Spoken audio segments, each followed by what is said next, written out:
I wish I had caught that gem on stream, but alas, I was not fast enough. Jesus. Now, Okay. and now the internet will never know. And now they'll They'll never never know know, even About though... the Dynamite sitcom coming to ABC. Oh my god. It's a Shonda Rhimes production. Of course it would be. Of course it is. It would absolutely air on ABC too. Oh yeah. Mhm. Then it would Yeah, have a what do you think spin-off it's- series Yeah. because you have to, and there'd be Sasha and Malia crossovers. go to college. Yeah, there'd be the crossover events. Yeah. Hello, everyone. I love the little couple minutes before we actually start. I love them so much. They're Did the we best start? grounding We'll never thing know. ever. Yeah. Just saying. Hello, everyone, and welcome to Decisions and Dragons. Oh, when last we left our intrepid heroes, they had made their way back to the city of Westron. They had, you know what? Who wants to recap? I don't want to be the goddamn recap person all the time. My brain's too scattered right now. Who wants to recap? Starting out strong. Actually, who wants to recap verbatim from their notes? Oh, you want me to read Oh, my you want me to notes? read They my get notes? weird I mean, sometimes. I'll Okay. do it. I'll do I it. can It was real I weird keep last hearing- time. I keep hearing of some hilarious notes from some of the players, so the floor is Wow. yours.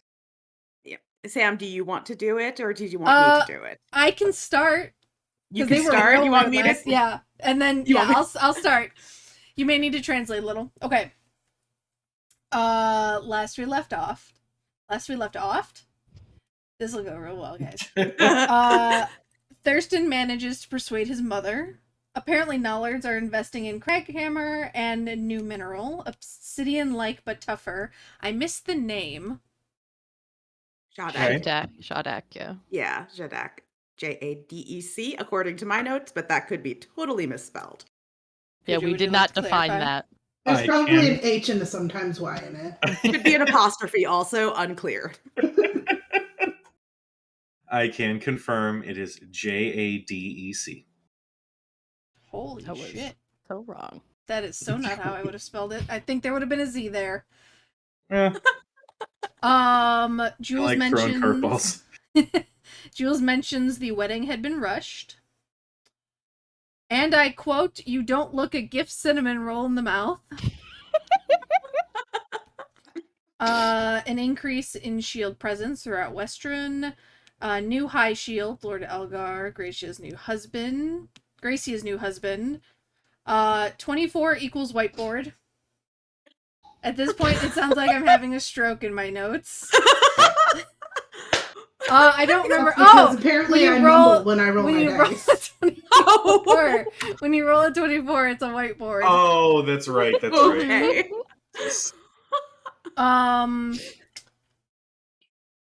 This is not in my notes because I stopped taking notes at one point. Mhm. But Why was that? It actually They're, wasn't. like totally It made actually wasn't even it during yours. wasn't. It wasn't even during my stuff. Oh, really? Oh no. Thurston and Dermot took Ellis around on a little tour of the manor. We all split up, and Cad and Arathea went to pick up Arathea's little It's project so from pretty. Care. So pretty. And they went to the Raven Queen's temple, where Cad inquired about I don't want to say clerical training because was that gonna makes say it sound like she's gonna be a clericould. it sounds like she's be a The secretary of some kind. but experience to possibly become a cleric of the Raven Queen. Administrative assistant to the Raven Queen, actually. Oh my god. Secretary is an outdated term. Yeah, I it's, would like, totally really take that job. sexist. Thank you. I would absolutely take Right? that job. You can get a promotion to like project coordinator eventually if you put in your time. Yes. I mean, just let me plan the first few potlucks and a brunch or two, and we'll be good. All I'm saying is you're giving me ideas for a corrupted project manager to the Raven Queen who organizes a war and is like, yeah, I'll just go ahead and bring this profit in. That's Oh fine. my god. I Yeah. want to be that I person. mean, That sounds amazing. Hell Is she, yeah. is she hiring? Does she offer benefits? Of I'm course. getting I'm my just saying, PM it would be certif- really certificate. easy. What is the That'd be PTO great. package like? Joe, are you BB insinuating that death clerics are prone to warmongering? No, never, not at all.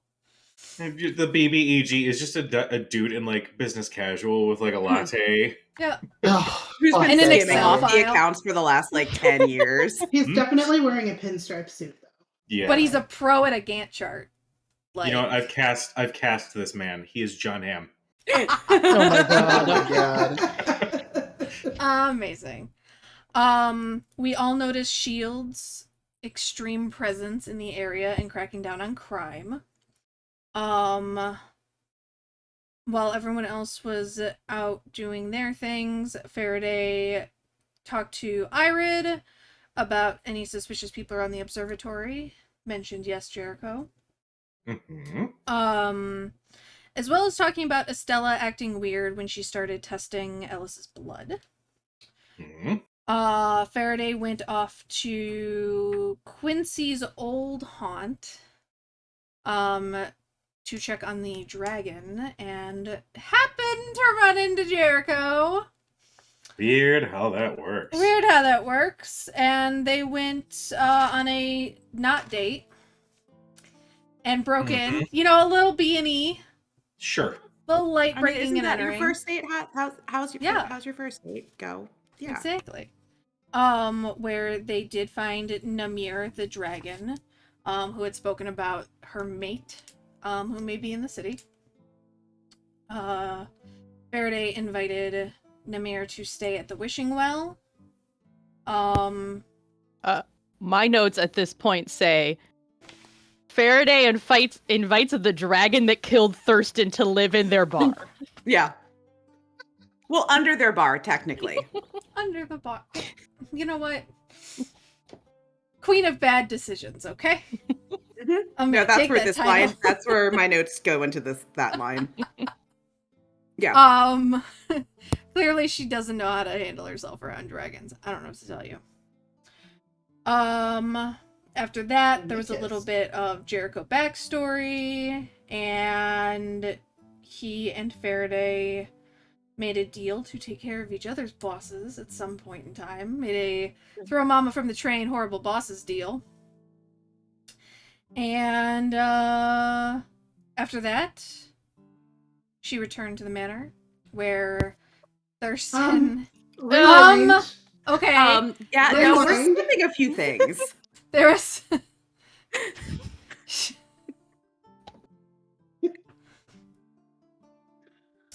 There may have been a Couldn't small get kiss. You assholes out of that. Mm-hmm. Mm-hmm. May have been a small kiss. And she returned to the manor, where Dermot had informed Thurston and then the rest of the group that their anti-scrying amulets are haunted? Or Question made out mark? of some sort of necromantic magic? Because that's cool. I think haunted is probably an apt description. Mhm. No, I mean, if it's there, what if it's like there voluntarily? Is it like really like a ghost? Oh, it's Maybe- definitely not a ghost. It's like a Based on the spirit friend. description that I had gotten from Rig, it is more than your average ghost. But we decided then to stay in Westron for while Cad does her training, Thurston catches up on family matters, and the Great rest show. of us decide to take up additional hobbies or investigate further in the whole Let's just universe. get a hobby. Yeah, or in our Is that what we're case, calling it now? Taking Yeah. up additional hobbies? taking up additional hobbies. Listen, it varies in description, okay? For Mhm. Arthea, that means investigating the end of the world Mhm. as we know it. It's fine. And for Faraday, that means spending some time with Jericho. Maybe. We'll see. So, I think that's everything. All right. Faraday, go ahead and take inspiration. Ooh, okay. Any roll you make tonight, you get one reroll. It does expire at the end of the night. Just keep that in mind. Cool. Don't go off So- of my notes. They're shitty. It was hilarious though. So you have your month. What have you all decided to do with your month? Going off of what Sam was saying, you've all agreed to kind of stick around for a solid month. What do you all dive into? We'll start with Thurston. As soon as Sablin hears that he's staying for a month, she just starts handing him stuff. I was like, and this, and this. So most of his time is spent working and catching up from his recent sabbatical, we'll say. But then in his off time, he's probably going to try to head over to the library again. He's still trying to understand more about, like, he doesn't know very much about, like, transportation between the planes.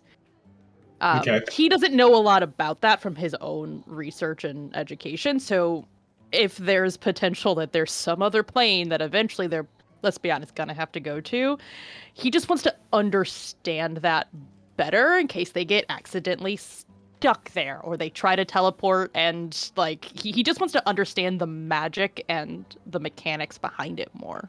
Sure. Okay. I will say go ahead and make me. You're going to the library. I'll say go ahead and make me an investigation check. For just sort of a blanket. I'm looking for knowledge on this. Yeah, I'm not good at that. Let's see. Well, 15. 15? Okay.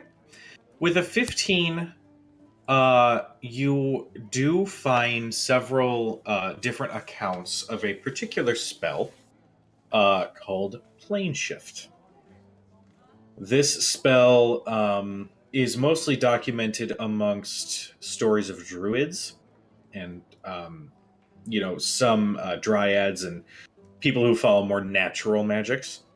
I think it's just a druid spell, or am I incorrect No, I on can that? cast it. You can cast it as well. Well, not right now. Plane shift. Yeah. Yeah, it's I thought it was primarily a Arcane. wizard spell. Okay. Yeah, Well, somebody can those are cast the it. those are the accounts that you do pull up. With some additional digging, you do know, and this is just sort of through some fun little enchantments on some of these textbooks, essentially, that you're reading. As you flip open the page to pull up information on the spell, there is a little bit of an illusion that pops up showing you which instructors teach this spell. There are some costs that are listed if you wanted to learn the spell. Basically, just an additional sales point for the university so it can stay open. But Plane Shift would from what you have gathered, most likely be the answer in case you do end up getting stuck somewhere. To plane shift back to the material plane. Now, that being said, that spell is constructed with the understanding that there is a material plane, elemental plane of fire, on this level. If there is a multiverse, there is a little bit of a question mark on how that would work. But it could use some further research to see if you can maybe customize it a little bit. Okay. Yeah, he can't learn that for a long, long time. It's a 7th level spell. It's a long time. Long time.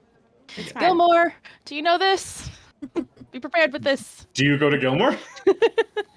Yeah, after realizing it's like a higher level spell than he is gonna be able to do at this time, he probably would go to someone he knows can do very high level magic. Okay. You go to Gilmore's, and you walk in to see Gilmore working with some of his employees. There's this strange contraption that looks almost like a staff with billowing sails sort of like hanging off of it that is just filling up the room. So you see Gilmore and all of his employees sort of like, no, darling, you have to press that part down, and then you lift this piece up. If I could just twist this into place, and they're wrestling with this thing until it connects back into what looks like a quarterstaff of some kind. Wonderful. Oh, hello. Thurston, how may I assist you? And take it away. Just put it in the back. I don't want to look at it right now. Interesting. Thurston's just kinda like, Imports. yes. Well, I was trying to get a, well, I suppose with everything we've been discovering recently, trying to get a better understanding of travel and transportation between planes of existence. Of course. And the spell I've come across is certainly one that is takes more skill than I have today. And so I came to the person I figured would have that skill set and could give me some more knowledge. Well, you came to the right place. What spell are we talking about? We're not talking about teleportation circles. We're talking... Plane shift, specifically. Yes. I might be able to whip something up. That being said, I am actually finishing up your gifts here in the next day or two, so I will be bringing those all to you. For this next one, if you did need something with plane shift, I would have to charge for it. And given that this is a rather advanced level arcane ability, it would be a little bit on the pricier side. With still a discount factored in, don't think I've forgotten. Understandable. I guess I'll have to talk to the rest of the party first to see if they're interested, but it does seem like, well, with everything that's going on and what we likely have ahead of us, if there's as much of an insurance policy as possible available to us, we should probably pursue it. Though it does seem, I mean, I guess in your opinion, what are the odds of something like that working? Because if there's a multiverse, how does it know where to bring you back to? The only thing that I could really recommend at this point is that if you're looking to essentially ensure that the spell is going to work, you could try to find the ruins that I found when I originally stumbled in to Bivin. It might shed some light on the arcane runes and the alignment of whatever the fuck to cause such a effect, but in terms of the spell itself, as it is, I don't know. And that's the wonder of magic, isn't it? You just sort of will it into existence and hope it works. But unfortunately, in this, I can't quite gauge how the spell by itself would function. But if you were planning on investigating those ruins, I can give you directions. And I can also provide you a scroll of the spell. Again, for a price. But from there, I do believe your friend Arathea could copy it, work on it, customize it. Ruh-roh. You can tell me where the hell Dermot went. Nobody knows. He keeps disappearing off to talk to robots. It's very strange. Am I back? Am I here? You're back. Yeah, I have no idea where Dustin went. Like, legit, am I back? Yeah, No, he's you're back. Okay.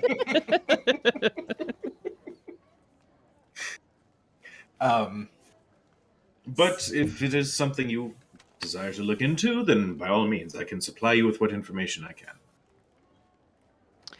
Yes, that would be appreciated if you can give us that information and location. Perhaps, well, I don't know what we're going to be doing next exactly, but I'm sure that a thorough investigation of that will be on the list. Of course.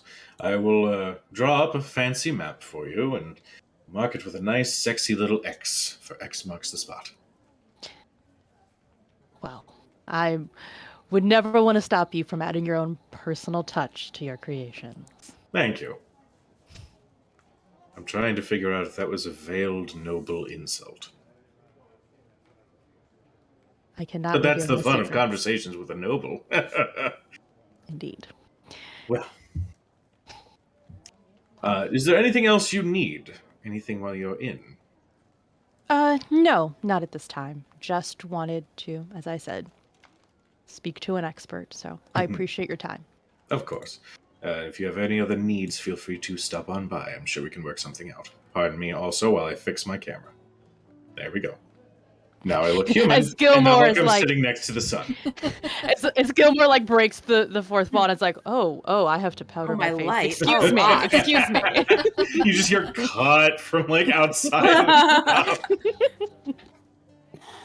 Let's be real, he would. That's a Yes, show you I are. would absolutely watch. All right. Sounds good. As one final little note for you, this will be towards the end of the month, which, for those keeping track of days, is going to be 30 days. Very good. Sabelina does mention that the soiree she had attended at the beginning of the month was actually, there were murmurs of a possible gala that was going to be thrown for the promotion of the High Shield. The Woodwards were actually going to be hosting, so you would not have to do any party planning, but they do expect the noble families of Western to attend, along with the Margrave himself, to celebrate Algar's promotion, as this is quite a huge deal for the city. When is that? Is that during the month that they're there? It's going to be like 3 days after when we're about to reconnect everybody together. Gotcha. Also, Thurston would have thought of this first. I'm just a terrible person. He does go visit his sister. All right. You go and visit Algar Brothrick's home. Say it's about mid-month, and as you approach, do you have like a carriage or like an entourage that you bring with you, or is it just kind of you? Like, he's supposed to, but he hasn't been doing that, because, like... Your security details, like, we're just gonna eat more cinnamon rolls if that's cool. Yeah, have fun.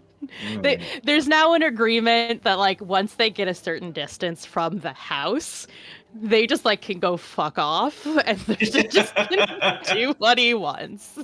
Sounds good. And you can actually, you come upon the estate, which is a little bit larger, but not by much to the Nallard estate. It is more built like a small castle as opposed to a villa sort of approach.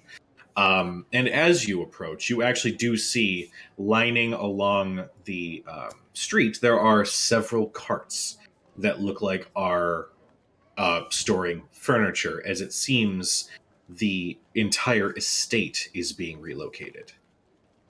So you, as you approach, you're seeing several servants kind of going through and passing by, carrying vases, chairs. There's a dining table that is enormous that is being brought out to one of these carts. But as you enter, you come into this large sort of atrium with a beautiful marble floor. There are some oil paintings along the side. There's some finery that has started to be taken down. As you see Gracia, who is essentially directing traffic. She is not in her normal dress. She's wearing a much more regal sort of outfit. Her hair is kept mostly in a tight bun, not too dissimilar from your mother's, with a few hairs that seem to be kind of hanging out. You can see a little bit of sweat kind of gathering at her hairline, and she looks like she is having a conversation with what look to be 3 different servants, and she says, "Listen, I don't care what format you have the garden in. I just need a garden. Just give me a garden. Just go figure it out at the new place, okay? Now, please, just go. Just go. And she, like, pushes them away and sees you. Oh, thank God. And she runs up and, like, hugs you super tight around the neck. I can't do this thing. I don't know how to do this. I'm not supposed to have to do this. And she, like, lets go. Like, don't we have, like, servants who handle this sort of shit? But you're now the lady of the house. Yeah, I don't. Well, don't get me wrong. It is pretty awesome and it has its perks, but man, I didn't realize this was going to have so much work involved. thought I could just like chill and Elgar would take care of everything. Well, I hear your new husband is probably quite busy. So, Yeah, it's been weird. He hasn't been around the house as much. He's been kind of staying up at the Margrave's estate a lot, discussing plans for the city and everything. It's been a lot happening all at once. a lot that you. And he kind of like pulls her a little bit to the side and like lowers his voice a little bit. A lot that you wanted, correct? Yes, I did. And I tried everything I could to convince Mother to stall, but with the promotion happening basically at the same time and the Margrave needing things to move along, it just made sense that it happened as soon as it did. I wanted her to let you know, but I don't. I'm sorry. I really, really, absolutely needed my big brother there. Well, I'm sorry I wasn't there, but don't worry about that. Mother and I have come back to an understanding, but that doesn't have to do with you. I'm just happy to hear that everything that happened was truly something you wanted, even if the timeline was accelerated. Yeah, yeah. We've been kind of dancing around each other for a long time, so it's good that it's all done. It's just been one thing after another. Kind of, I don't know. It's like we're in a fast lane or something.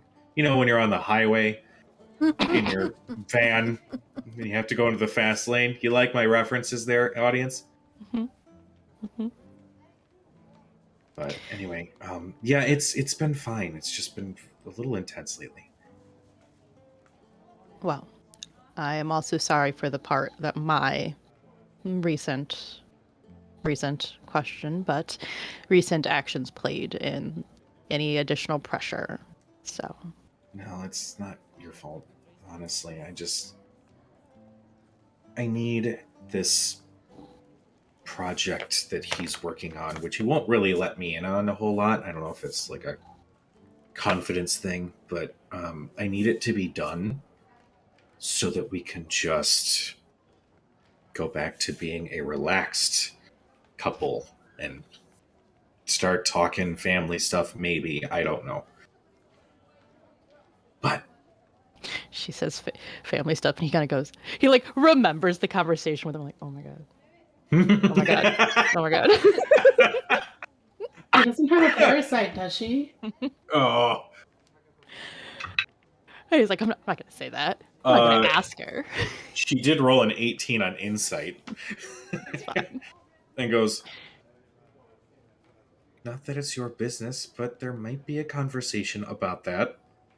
Well, I was just, look, you are a married woman, and so what you do and your marriage bed is up to you. I just was wondering if part of the acceleration was because I have a niece or nephew on the way. But I wasn't going to ask, you brought it up.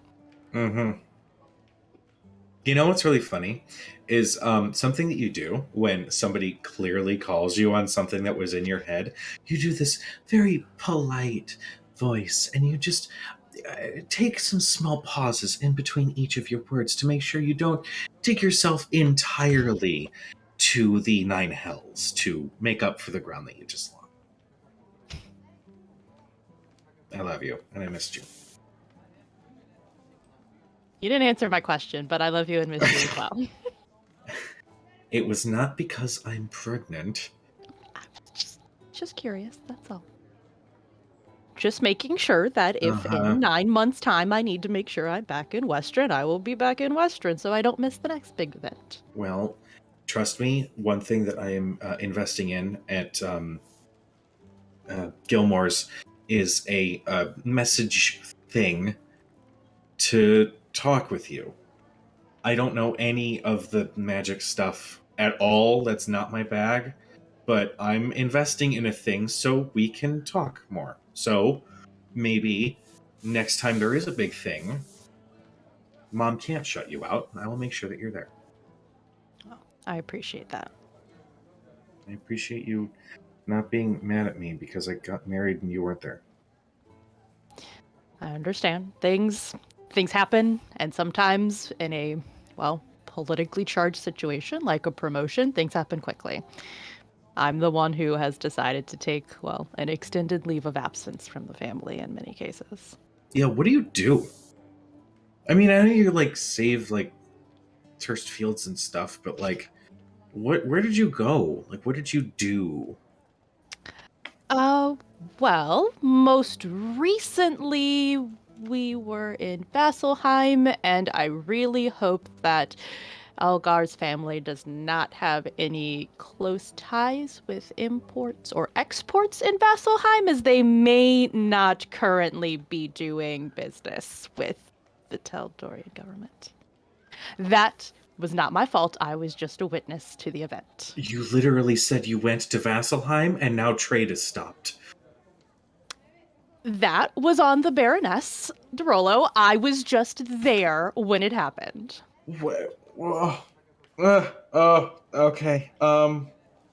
Okay. I can discuss with Algar. I'm sure we don't need to focus on those. That's fine. We can look elsewhere. Just a heads up before word gets around so that our now joint family is able to prepare in advance. Thank you for the warning. And she just gives you an appraising look like, what the fuck did you get into? But she says, well, I'm glad you're safe. I do have to ask, though. Do your friends know? They do. Okay. I love them. You know I do. Are they trustworthy? Can they keep a secret? Let's just say my secret, our secret, is probably not the biggest one in the group. She kind of raises an eyebrow. Adventuring is a strange life. Well, just be careful. I love you dearly. And please let me know next time that we can set up an actual hangout or lunch or something. I won't lie, being out of Mom's it's great in that it's not Mom's, but it's, it was still home. I'm sure. But yes, I will be in town for at least another couple of weeks. So when you're not busy playing Lady of the House, nice outfit, by the way, you look exactly like our mother. How we can dare you? Also, thank you. Mom's a badass. We all know this. You take She that like statement reaches how up you and want. takes her hair back down. Like, it was a momentary decision. Mhm. Wait, I should probably go make sure that the headless chickens know where all of our shit goes. You don't by chance have like a flask on you, do you? Let me look at Thurston's inventory. I bet he doesn't. I bet he doesn't. He Listen, we doesn't. still have a lot of fire whiskey left over. Maybe they all got a flask at some point and like distributed it. I imagine that even if you gave Thurston a flask at some point, Mako stole it from him at some point. That would track. That's most probable. just the voice from nowhere. Yeah. Bitch. I hate it when you do that. That's like Jules. It's just like, who do I have to hit? But she gives you another tight hug. Says, there's supposed to be some big gala thing. Are you going to be there? I will. Thank God. Okay, good. Somebody I don't have to necessarily put on the front for. I love you. I have to go put my house back together. Love you too. See you next time. See ya. And she gives you a little kiss on the forehead and then rushes off. It just as you see two servants carrying a statue of the Dawnfather through the house, and she goes, "No, don't drop that, don't drop it!" And you hear crash. That's fine. That's okay. And you see, like, somebody leave from the kitchen just carrying a crate of bottles, and she just grabs, just kind of uncorks and takes a swig. And the servant, like, lingers and is like, Miss, do you want to return? She's like, no, this is with me for the rest of the day. You can go. She just keeps a bottle with her. Is there anything else you wish to do? No. Okay. All right. We are going to move on to Dermot. What do you do with your month? I am. It is mostly a morbid curiosity based on the ranch that I'm cultivating. But I am deeply curious about Rig's horseless carriage. Okay. So I do spend some time with Rig, but I also am curious as to if there is anyone else. I can't find my notebook. I think it's in our basement. But Kalia, Okay. Yep. is that her name? That Yes. came through the portal with different memories. Yes. Mhm. I'm looking for and asking around if there are other reports of mysterious strangers. You know, people suddenly like new people in town, new people that like are in town or anywhere else under mysterious circumstances, anything like that. I'm essentially looking for other people like Kalia that may not be from here. Make me an investigation check. I don't wanna. Well, Faraday, we move on to you. You said investigation? Yes. Okay.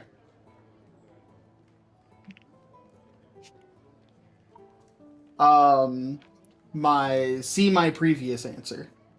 You don't wanna? Don't wanna. It's not worth it. What's your total? Nat 1. Natty one? You really dive into researching and asking around to the point where it almost pulls you a little bit more from some of your work with Rig. Mhm. As you need something. You need a solid lead. Something to go Yeah. off of to kind of give you a roadmap, another destination to go look at, anything like that. Yeah, I mean, I'm obviously not hitting the library for this. Right. I'm asking around to barkeeps and travelers and, Right. you know, passersby through town and that kind of shit. Within You, that one, I'm probably just going up to random people on the street. Be yeah. like, hey, who's new in town? Kind of tracks for Dermot, though, doesn't it? Question actually. John Mulaney. because, Yeah. Kat is gonna go with Dermot at some point to check on the necklaces about Rig. Okay. Oh, yeah. I rolled That a was it. 28 on investigation. Can I assist Dermot? Fuck. Yeah. Okay. Well, let me modify my answers here. Like, I think she genuinely would have helped him do that when they were going to test the necklace anyway, so. Basically, the way that it works is essentially, yeah, Dermot, you are walking up to anybody at any location and asking if there's anybody new in town that they haven't ever seen before. And almost every single one of them have Points. either told you, Yeah, you. yeah, you, who are you? Get out of my house. Or get away from me, you hooved freak. Like, just all across the spectrum, you get the Rude, uncalled for. right. Hadriel, you think the best place to address or to find out any rumors or gossip, taverns. You start going into some taverns along with Dermot, and listening into some of the conversations. From what you gather with a 28, there's nobody in the city, but you have heard through some people who have very, very clearly been traveling from Whitestone, from Kymel, that there are about 2 stories that you pick up of people who just sort of appear and act as though they are a part of the society, even though nobody's really been able to see them before. In Whitestone, you hear a rumor about a halfling. No, it was gnome, right? I thought it was halfling. No, she Halfling. was a It was halfling. halfling. Yeah. A halfling with white hair who stated that she was a part of some criminal syndicate, but in fact, nobody recognized her. There was an investigation done with some connections with Lord Derolo. Basically, they put out an SOS. Does anybody know of this person? And they literally couldn't find anybody who could actually match up with this strange gnome. And in Kymel, you do hear of not necessarily a living, breathing person. This is going to be an amendment to my earlier statement. This is not going to be a gnome situation.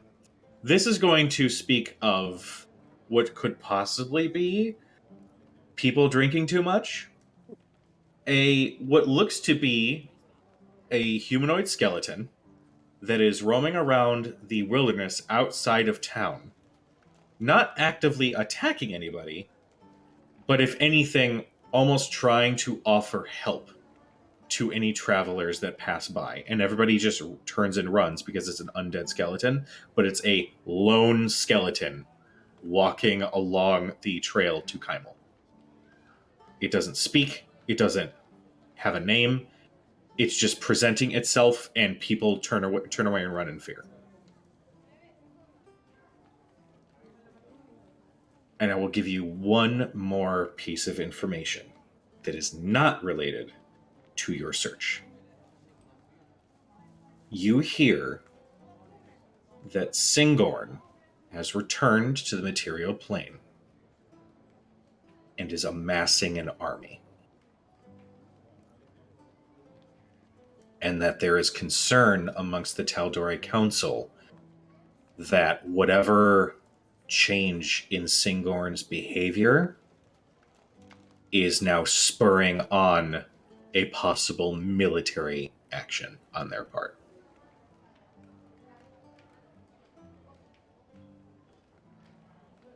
Look at Dermot as we're going from tavern to tavern.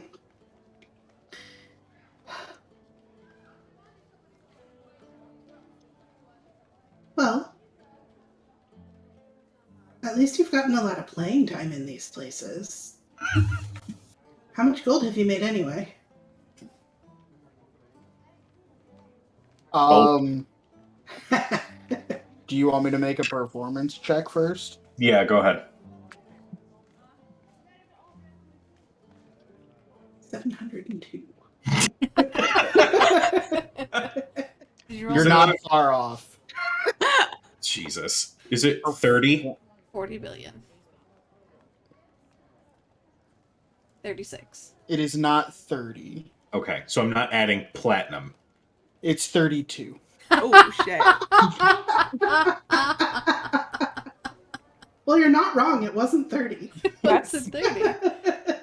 You've made 2 platinum and 58 gold. Holy shit.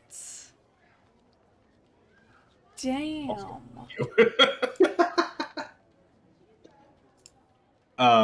One of the tips you got was... People in Western are fucking loaded.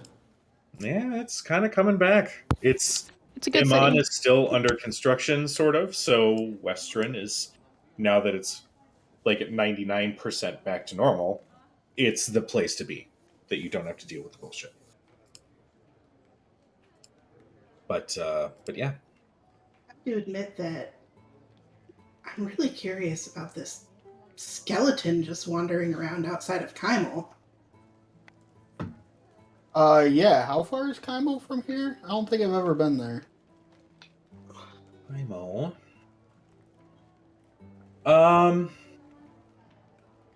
Along the trail, it would be about a week and a half. It is a solid road. It's not like coming from Turst Fields. This is a solid trade route, so your travel would be feasibly easier. You might just run into some traffic back and forth. So it's not difficult, it's just far. Right. It's just a little bit farther than And that's Fields to south of here? it is southwest. Okay. Be worth a stop later when we leave. What do you think? I would be able to scratch it off my bucket list. I certainly think we should add it. I mean, Yeah, it's I mean, whether it's related to Kalia or not, that's definitely something interesting worth looking into. yeah, though I suppose we don't want to go too far south from Kymel. Why's Sinkhorn's that? not all that far away. Does Singorn always come into the same place? It does, I've right? only been there twice. Yeah, it always comes back to that same spot. Okay. As far as I know. It's also kind of in the opposite direction of heading to Whitestone, so I don't know, I guess we'll need to make a plan with everybody. While I'm tagging along with you, do you want to... I don't know what your plans were. I thought we might test those necklaces. Yeah, I did want to check out Briggs' horseless carriage. Kind of a morbid curiosity there. But yeah, I'll introduce you. He's super weird. I think you'll like him. I'm interested. All right. So you guys had 2 rigs, yes? Yes. Okay. I make a point to ask. I know where I'm going, but I make a point to ask students and passerby directions just to see the look on their faces. Oh yeah. You just get this general like, why are you going to his place? Everybody's kind of gives you that kind of crazed look, and they don't even help you at that point. They're just kind of stuffed up and don't consider him an actual professor. So when you ask, they're just like, I don't know, check the crater in Iman. It'd probably be him who caused it anyway. You know, they make just terrible jokes, but one goblin does end up directing you. She says, "Oh, yeah, it's over on the grounds. It's the shack. It always looks like it's about a breeze's worth from falling apart. It's that eyesore." Well, thank you. Anytime.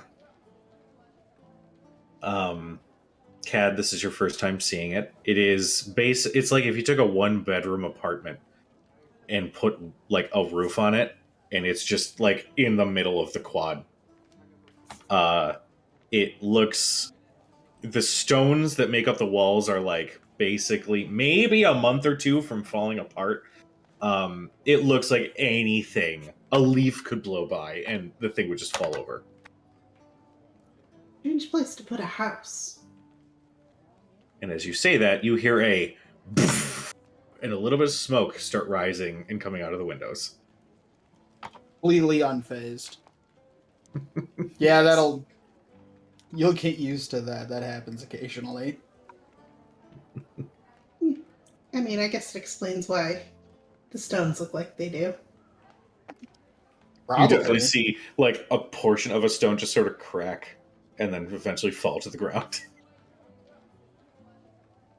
Well, after seeing everybody's reactions, I admit I'm quite curious to meet this fellow. He's a weird one.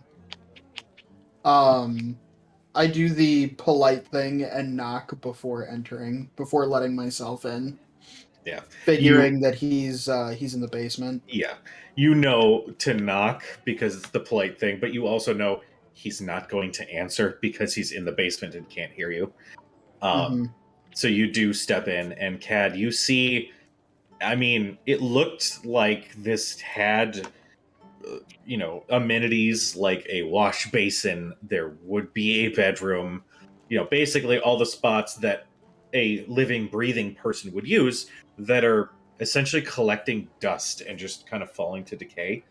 Um, but Dermot does lead you to the entrance to a basement, where you see thick black smoke just sort of shooting up from the basement. So you kind of have to wave your hand in front of your face a little bit.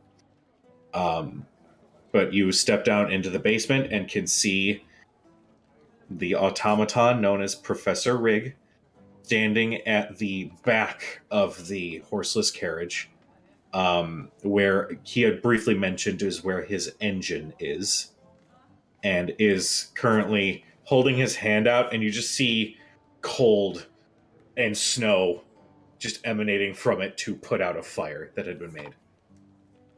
And he slowly lowers his hand as the fire is extinguished. Ah, welcome back, Dermot. O'Fairy. Uh, Professor, always a pleasure. I've brought a friend with me. This is Cadriel. Lovely to meet you. Turns and glides across the ground with each step. It is nice to meet you, Cadriel. And you see a very slight bow. You can call me Cad. I will remember that. Cad. It's just CAD is like when you use an automated system and it repeats your name back at you. It just always sounds a little off. I just kind of glance at Dermot. That seemed easier. How may I assist you both today? Uh, well, we were a couple of things. I wanted to see your progress on that carriage of yours. I'm deeply interested in that. Well, the wheels on the sides have now been stabilized.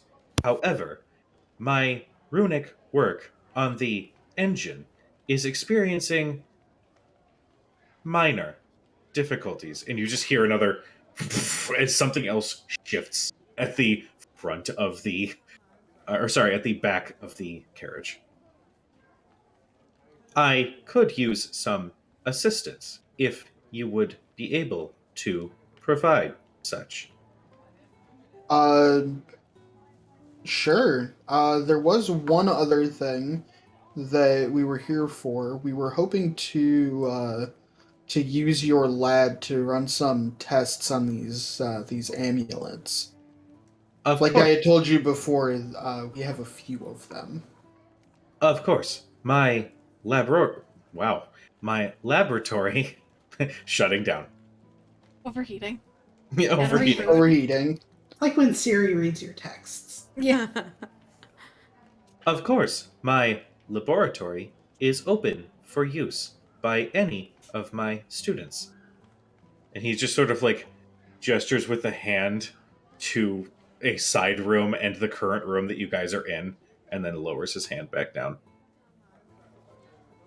Would there be any assistance that I could also provide? Well, I certainly wouldn't say no to your help How if you have a few minutes to spare. he just you see his head turn and almost 180 degrees and look at the carriage and then just turn back.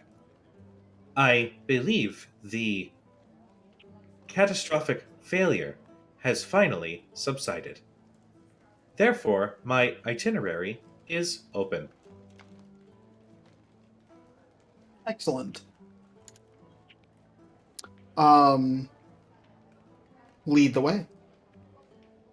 he He doesn't move. You're in his lab. Oh, I thought he was gesturing to like another. There's room. like a side room that has like some other equipment, but like the bulk of it is in the room that you guys are currently in with the horseless carriage. I I see. apologize. I should have specified, so that's on me. Um. But I do like the idea you like lead the way and he just doesn't move. I am not sure what that statement means. All right. Well, we already know a few things. We can still pass messages. I was wondering, Professor, if you could. I'm not sure exactly what you did to be able to see whatever aura. I'm gonna just call it an aura because it makes me feel less uncomfortable. Um, whatever you did to be able to see the aura around us generated by these amulets, I have an ability to scry to some degree. But if you could let me know if the aura does anything, if I try to scry on Ked, that would be helpful. Certainly informative. Of course. Cad, if you would step this way. And he actually goes into that side room, just so you guys have a little bit more room to work with. Of course. I have certain talents that make me think I might be able to help with communicating with the thing that's attached to the necklace. I don't know how to ask this question, but in the same way that you saw the thing that was attached to the necklace, can you see what's attached to me at the moment? I could. Let me try. And you see his perfectly circular eyes that glow with white arcane energy. You see the white turn blue. And he just sort of focuses in and almost scans you up and down. So basically, how it works is that a ghostly presence shares its knowledge with me for a proficiency that I can change out every short rest if I want to. Mhm. I haven't changed it out from land vehicles because I haven't needed to, so Sure. I guess how I sort of envision it, and feel free to make this however you picture it, but like I kind of picture it as if she has something kind of like whispering in her ear that she knows it's there, but she's used to the presence, so it's not like it creeps her out really. Rig finishes scanning. Interesting. And then turns, and in the open space of that side room, you can see he robotically completes a minor illusion spell as apparently Naruto jutsu bullshit, whatever the hell this was. Jesus. I wasn't gonna say anything. I had some flashbacks for sure. Jesus Christ. It's TikTok. Everybody's doing that one trend and it's annoying me. Anyway, and you can see appearing almost like a scan from top to bottom, almost like an MRI or something like that. You do see your form take shape, just as you were standing just a moment ago. And Rig states, "This is without true sight active. There is no irregularity surrounding your person. However, with true sight active," and you see like a second scan go over, you do see the large smoke-like creature that has sort of surrounded you, and you can see very vague features, vague humanoid in that it has a head, it has what look like arms, but the rest is just this body of black smoke. In addition, there are these little, very faint gray orbs, almost like like when you watch like Ghost Hunters and like, oh my god, it's a ghost, when it's like a fleck of dust just reflecting light off of the camera. It's like those. There's just maybe a couple that are sort of very, very tiny that are just positioned around you. I do believe that the spirits that you commune with are these motes of gray energy. It seems about right. They seek me out, and I've learned how to ask them for assistance when I need it. That is a remarkable gift. I wonder if I could also do the same, as I am in frequent need of help. Oh, they've been quite useful in many circumstances. Right now, this one has helped me successfully pilot many of the vehicles that we've had to take in our various adventuring times. But when Dermot told us about the amulet and what you'd seen, I thought perhaps if I could try to communicate with the creature that's attached to it, like I can with, and I kind of point to one of the little orbs that are surrounding me. Obviously, they don't look like that, but I don't know. We have some questions that it seemed like it would be a good idea to try to get answers to before we decide if it's safe to keep using the amulet that we're using. If you prefer, I do have one hypothesis. How connected are you with the Raven Queen?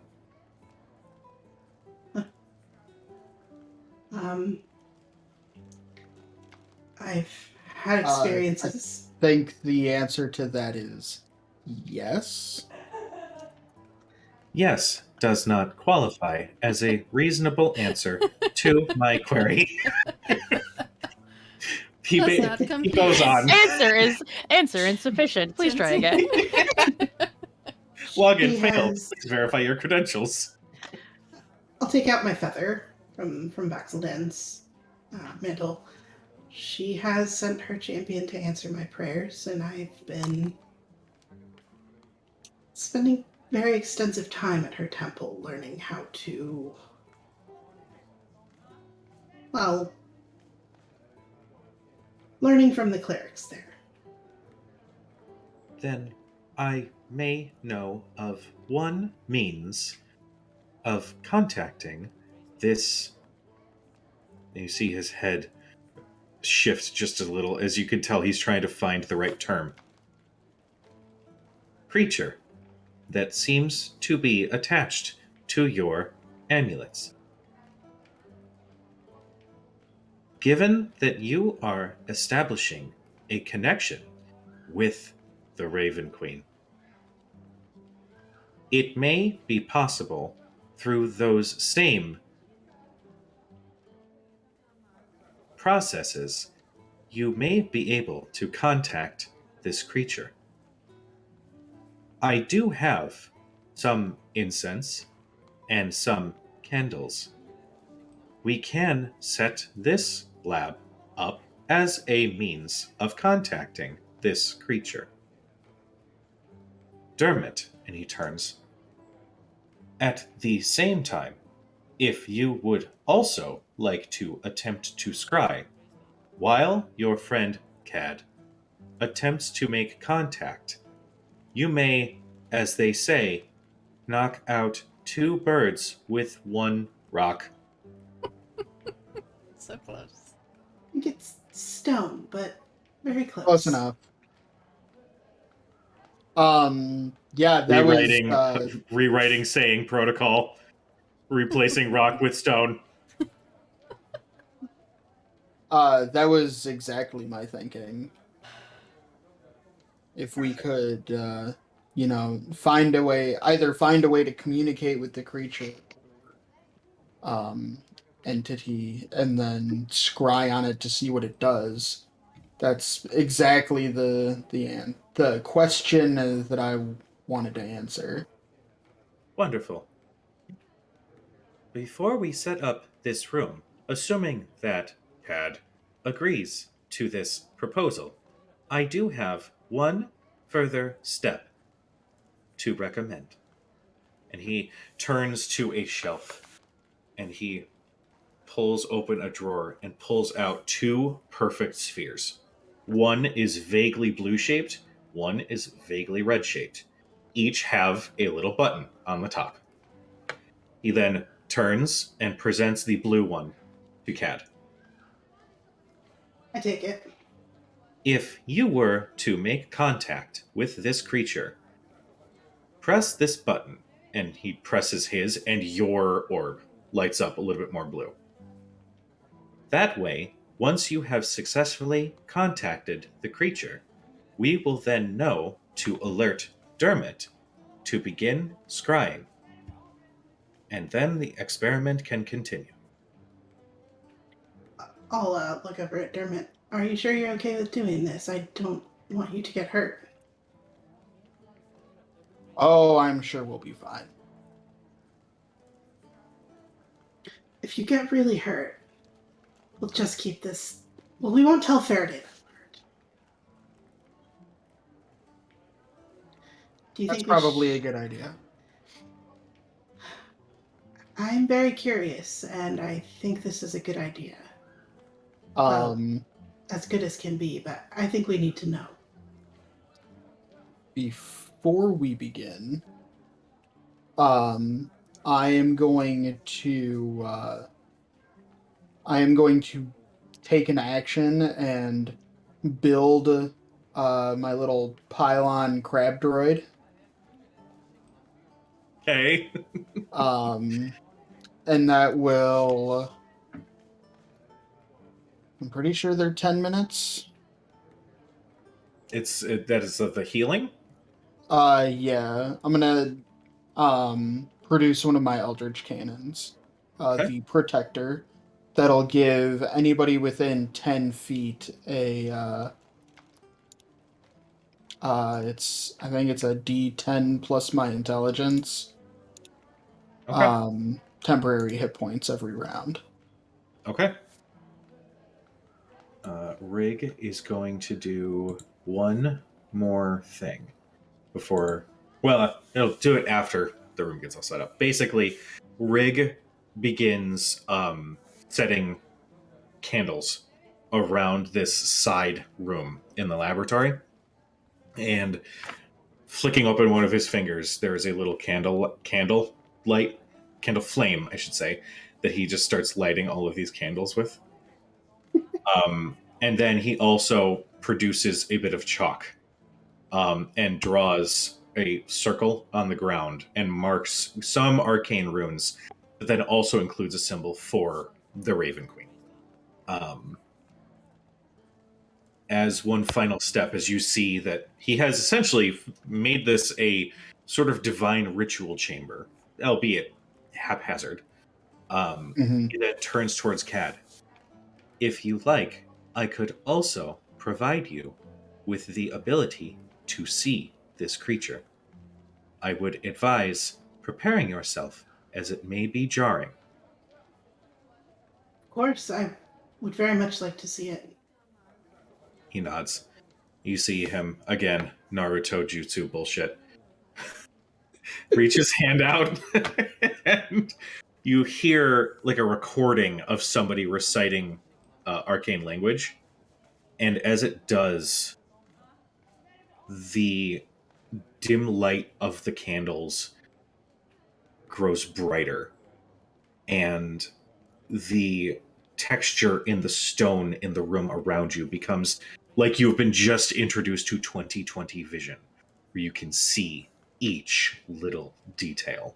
And as that starts coming into view, you also can see this light swirl of this creature around you. Never making contact or grabbing or anything.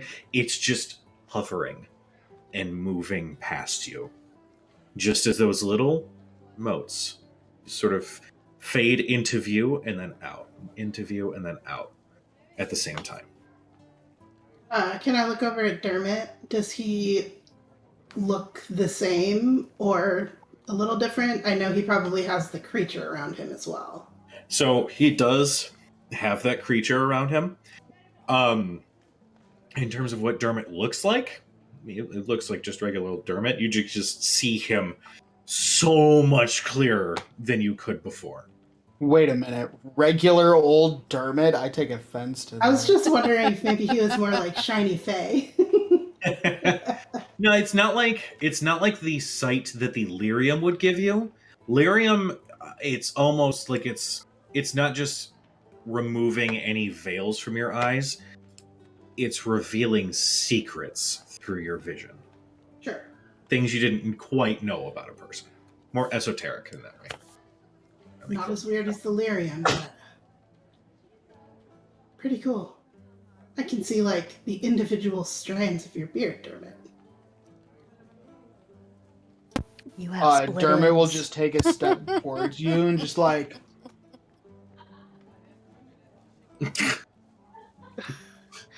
I grab like one hair and just like tug on it. Dermot takes 1 point of damage.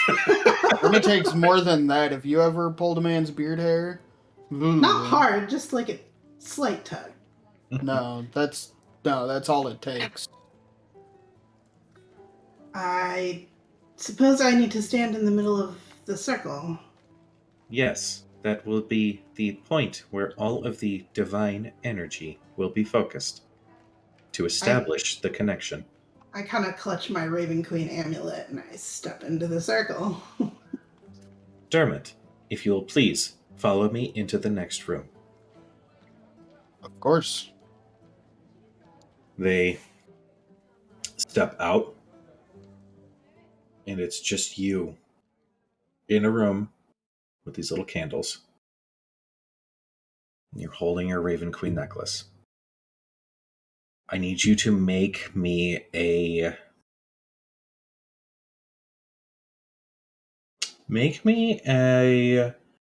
religion check.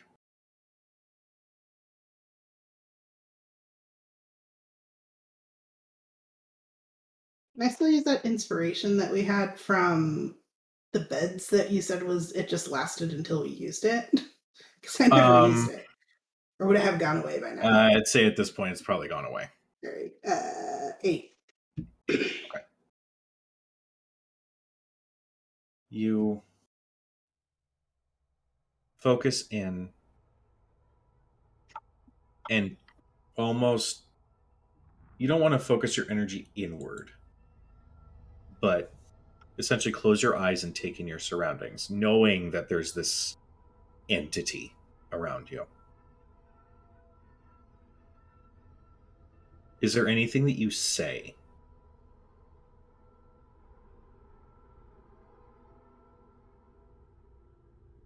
Are you a prisoner to this necklace? You speak the words, and as you're focused in and you're kind of using a little bit of your training that you're starting to pick up from Rayla, your voice echoes out. And you instinctively slowly open your eyes. And instead of being in the basement, there's black all around you. And in the distance, you can see these very wispy, sort of mountainous forms of some kind. And you know that you have entered a meditative state. But as you are here and taking in everything that's around you, you do hear, sort of similar to what we're hearing, this breath and rush go past you.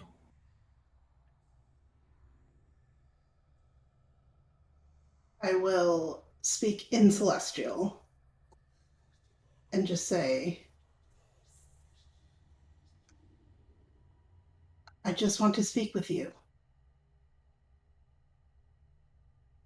Make me a persuasion check. 13. You hear another, but this time it comes from behind, and you know that you don't want to react suddenly. You don't want to break the connection, so you just sort of let whatever's happening happen. And in the dark ground that you're standing on, maybe a foot in front of you, is a pool of shadow that the creature slowly starts to rise from, almost Dementor like. Its lower half is consumed by this smoke like entity that just emanates from its presence. It is a being that almost looks like it's made from the absence of light, that even as you try to look at a possible angle where you can see light sort of bouncing off of features, it is so vague in construction that you can just see a bald head that lead down to shoulders and long, skinny arms, and it just sort of floats in front of you. I'll continue talking in Celestial because that's kind of what got a bit more of a response. Okay. Do you understand me? You see the slightest of nods. Did somebody do this to you against your will?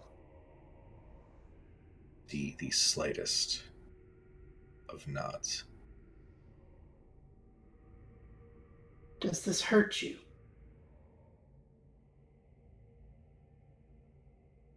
You see it shake its head.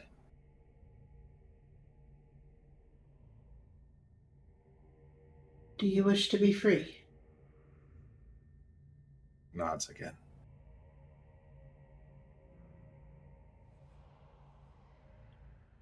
Can you tell me your name?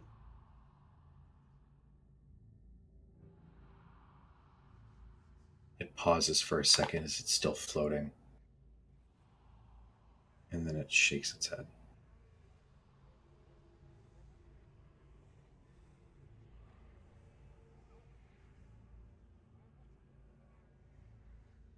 Are they making you hurt people that might try to find us? See a nod.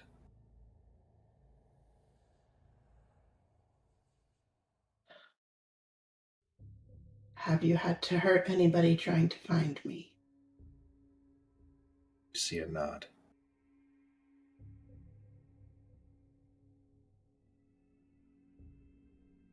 Often? Shakes its head.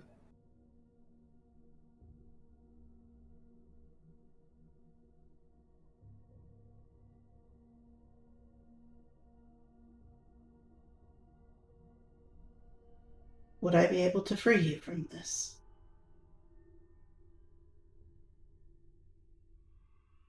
It doesn't react the same way. You just see it sort of cock its head a little bit. My friend Dermot is going to try to scry on me. Please don't hurt him. It just floats.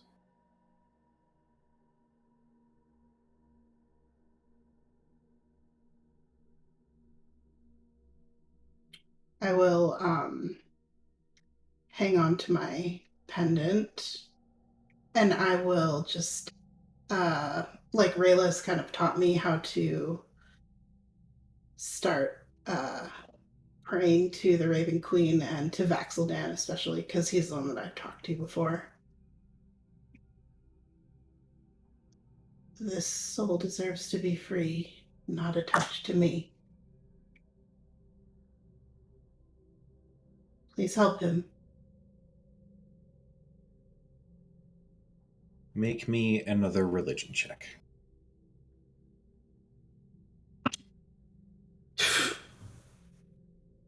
Okay. You see it almost look up, like following your eyes as you're sort of looking outward to try to get some sort of a connection. And you both remain before it slowly looks back at you. I'm sorry. I promise I'll keep trying. We didn't know this is how we were being masked. We've only found out you and several others were attached to us. Until I can figure out how to fix this, I don't want you to hurt anybody. Is that something you can do? I just need to stay hidden. The creature shakes its head.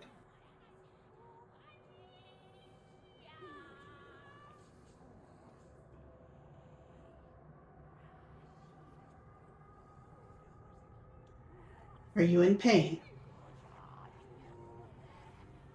It shakes its head, this time a little bit faster. Sorry somebody did this to you. Nods faster.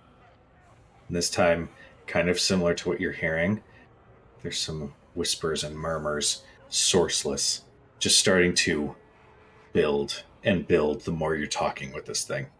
It seems to be emanating from all around you. Do I feel any sense of danger from that, or is it more like it's like excited that somebody's communicating with it? Column A, column B. Okay. You can see the Well, spirits. which one is it, Cujo? Column A or column B? Column A and column B. Can you see what's attached to me at all times? It starts floating ever so slowly closer to you. If you can figure out how to get my attention, you can. I can hear them. The more you're speaking, it starts almost leaning closer and closer.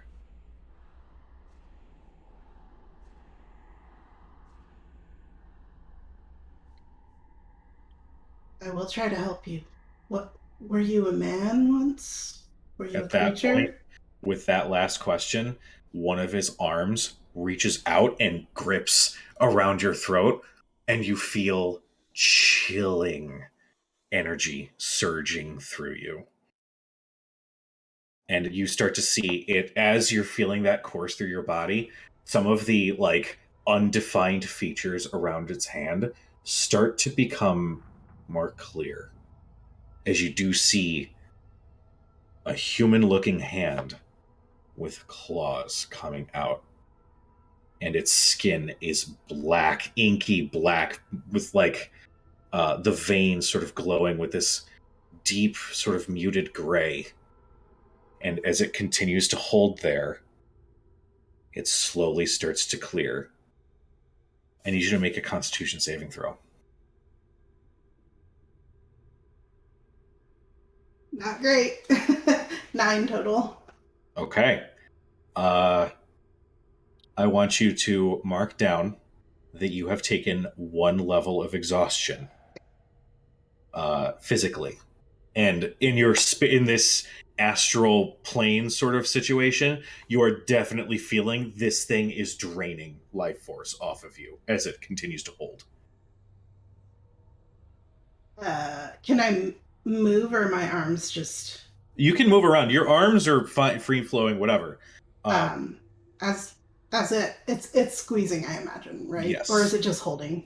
It is squeezing around you. I don't move, but instinctively, as I'm looking at it, I'm trying to look it in the face as much as I can, but I'm guessing it's kind of like shadowy and ethereal. I let my eyes just go completely black and then just and pop out my shroud to try to get it away from me. Okay. Dermot, you and Rig have essentially been on standby. Rig is holding the red orb, with the button just sitting on the top, and he's just sort of staring at it. I'll squeeze the Motionless. button too. Yeah, You I'll squeeze the button at the same time. Yeah. So a few minutes have gone by until you start to hear this, this sort of strained sound coming from her before you see her shroud become unleashed, and at this maybe half second later, she squeezes the button. Rig and I are in a different room.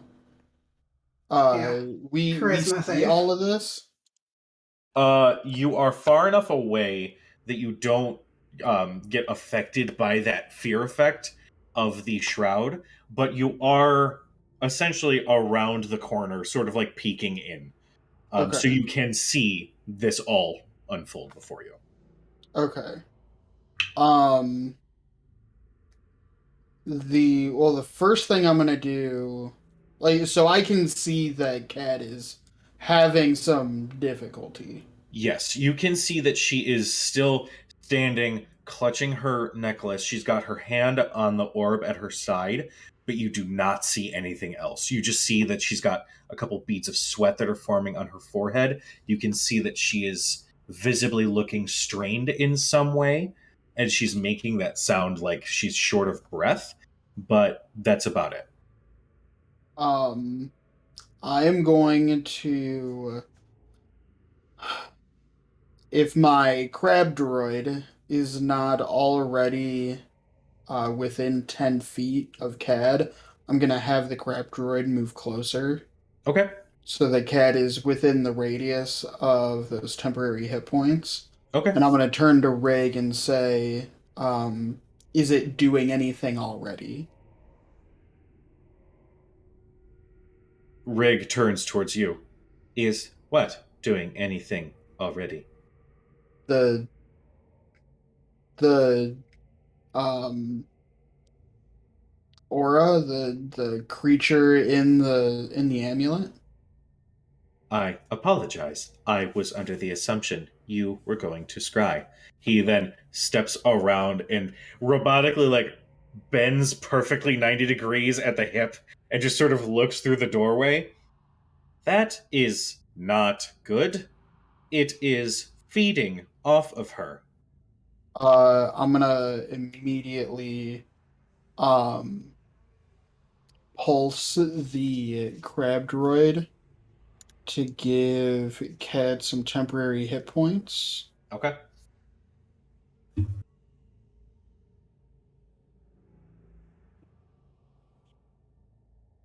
Let me know what you get.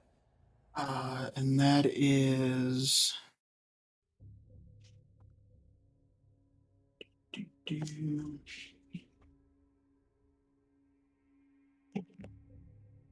3 temporary hit points. So we're going to shift back to CAD for just a brief moment. And that is my bonus action to do That's that. your bonus. What are you doing? Anything with your action? Shift back to CAD Okay. while I figure that part out. All right, sounds good. Cad, so you hold on to the Raven Queen symbol and you let your shroud out, and the creature looks frightened, but its connection is still on you, as now you can start seeing features coming from the wrist going into the forearm. What are you doing? Is it still looking like monstrous or more humanoid? It is staying monstrous. Can I reach Gladius? In this plane, you reach, but nothing's there. It is just you and this creature. I'm still holding my Raven Queen symbol. Yes. I cast light on it. Okay. All right. You cast light, and the moment a little fleck of light starts reflecting off of the symbol, the hand disconnects, and you hear this. The only way I can describe it is the ring wraith screech, screaming out of this thing as it flies away, and you see it swirling up above you, instantly maybe 20, 30 feet in the air, as it is aggressively sort of flying around you. You can still see from its forearm all the way through its hand, its feature is defined. But it is just constantly swirling around you at this point. We're going to cut back real quick. Dermot, as you do that, there's a moment that goes by and Cad's necklace starts to glow, and then you start to see some of the candles, the flames start to flicker, and some of them start to go out a little bit. I'm gonna cast Fairy Fire on the entire area. Okay. It's a 20-foot cube. I'm gonna center it on Cad. Okay. What's the DC? It is a Dex save, DC 18. Okay. You got a 19. The light spell has a dex save as well, though Oh. I'm not entirely sure what it does because it doesn't do damage. It just says that there's a dex save. Really? Maybe Yeah. if you're trying to light something or someone up. Yeah, if you try to cast the spell like on a person, they get a save to resist the effect. Okay, yeah. I don't know why it would be a target. Dex save though. I think the the idea is spell you reach itself. out and touch it, so you could be Yeah. like trying to move out of the way. It's Okay, that makes more sense. I could never really like figure out what that. I like just didn't put two and two together apparently. But yeah, there's a dex save, I guess, to get out of the spheres. Got it. well, you're casting the spell on your Okay. holy symbol, so it would Yeah, be okay. your holy symbol that gets a Dex save. And an Okay, yeah, inanimate that makes object sense. It fails. says an object held or worn by a hostile creature. They must make a dex save to avoid the spell. Okay, that makes sense. Yeah. Never mind. No, it's okay. Dermot, you cast Fairy Fire, Yeah. and the wait, didn't you flavor it as like flower petals or daisy petals or something? Yeah, I started playing, and it's like flower petals and shit. Flower petals and shit. And shit. So just And literal Fey glitter, Dookies. basically. yes. Yeah. you cast the spell, and you see it clutch onto Cadriel, given she is currently essentially restrained in her astral projective state. And you're expecting to see it latch on to whatever's around her, but instead, you just see pushing past all of the glitter and all of the petals some invisible entity just aggressively flying around the room. Right. So it doesn't mechanically fail. It got a 19, so it's not under the effects of Fairy Fire, but Yeah. you can see something flying all around. There is some bit of negative space. Yes. Okay.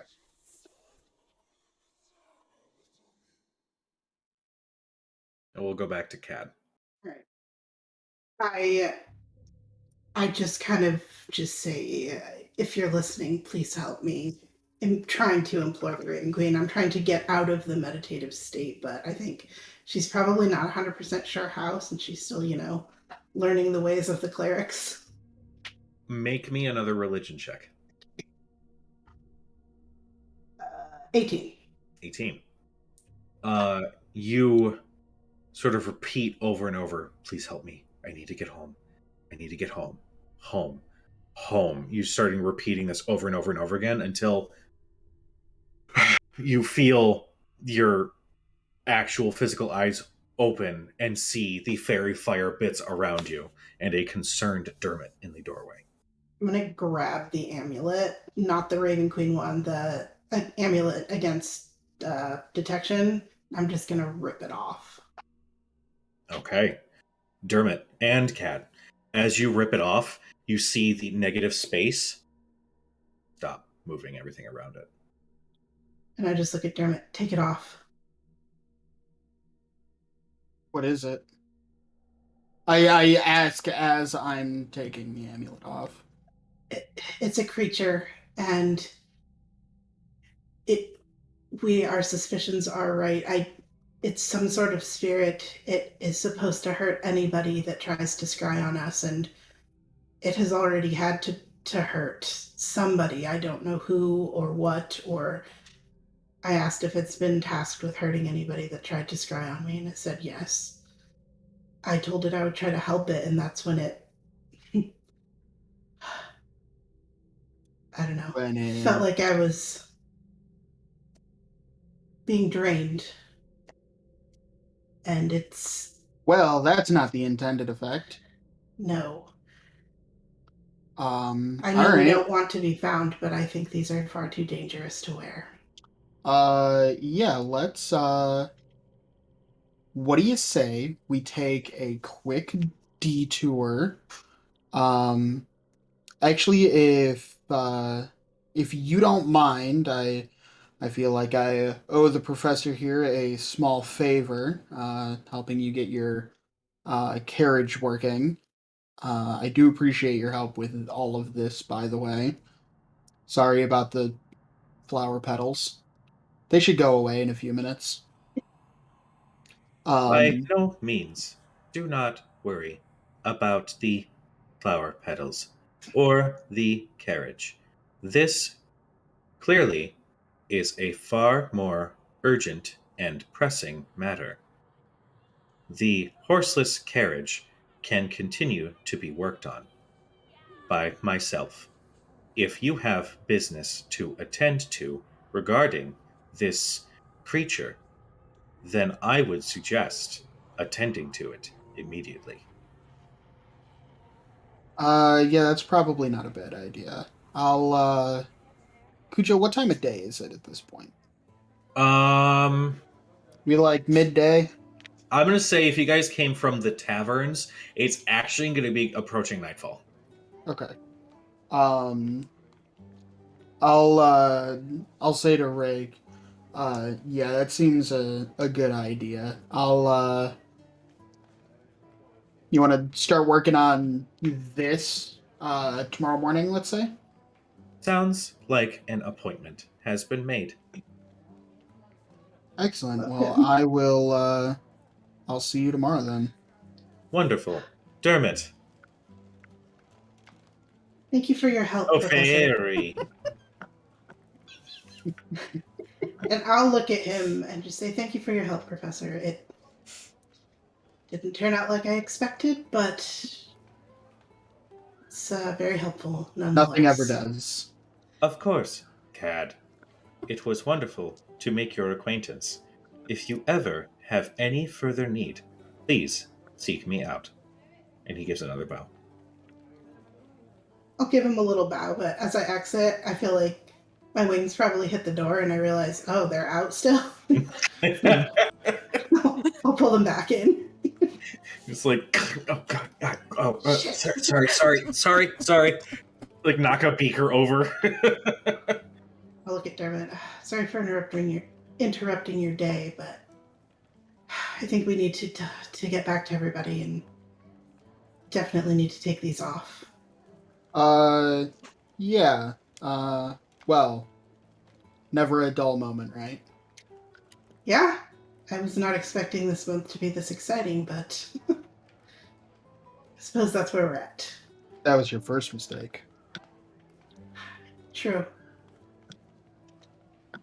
Shall we then? Yes. Until tomorrow, Professor. And I just tip my head on our way. All right. And I will say, given that this was about midway through the month, and we are going to get to the RP conversation about what the fuck just happened. Just I want to make a detour and Yeah. head to Gilmore's on our Okay. way back to the estate. Sure, yeah. I'll go with Dermot, if only because it gave me a level of exhaustion, and I probably feel a little unsteady and don't really want to walk back by myself at this point. So Yeah. It just wings you. yeah. Well, let me. So my crab droid is a small-sized creature. Mm-hmm. I mean, it's not a creature, but it is Well, not much smaller than I am. So, If it and it wants to has be- like a big cylindrical pylon in the center of it.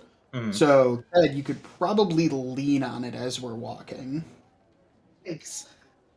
because Give me it that. lasts for an hour, not just 10 minutes. Yeah, sounds good. You know when you've been riding all day pretty hard and everything kind of hurts and you still have things to do and you know you have to do them, but everything hurts and you just want to lay down. It's kind of how I feel. I have no idea what that's like. As you guys are having this conversation, you're walking through the streets. You do see a few Western shields that are walking by that both of them kind of like do a double take. Where the first take is, does that dude have hooves? And then the second one is, what the fuck is that on the ground?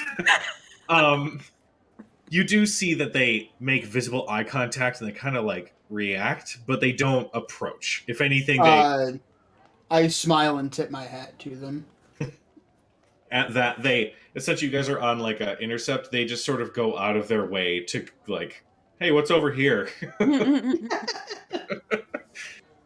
Yeah, I'm just super nonchalant. Like, I know who Thurston's sister married, so if we get pulled over by the cops, I'm just gonna tell them I'm a friend of the family. Name drop. Terrible. All right. Well, My friend's sister's husband is gonna be so mad at you for this. Isn't that how we got horses at some point early on? Just put them on the Sounds family like it. credit card. Yes, that's exactly. Which horses was oh that? no. That was the Joran Village Which horses, of the I like think. 13 horses we It was the have? ones we took up north when we got like 7 of them. Yeah, that was. I'm just saying, one shot idea is going to be, let's play a one shot as the horses. Oh, God. Dude, You know what? The dibs on horses are Carl. retiring to a lovely farm in Turstfield. Yeah. As we're walking in, we see the shields. Are those the only shields we see, or are we still consistently seeing a lot of them? You do not even need a perception check. You are consistently seeing a lot of them, especially now that it is essentially nightfall. The sun has just set as you guys are making your way through the streets. So there are consistent patrols going down each major street. I think, as I've always been doing the whole time we've been back, because I still think it's weird that there's so much more guard presence. As I'm talking to Dermot, I would like to keep my ears open to see if I hear anything of interest.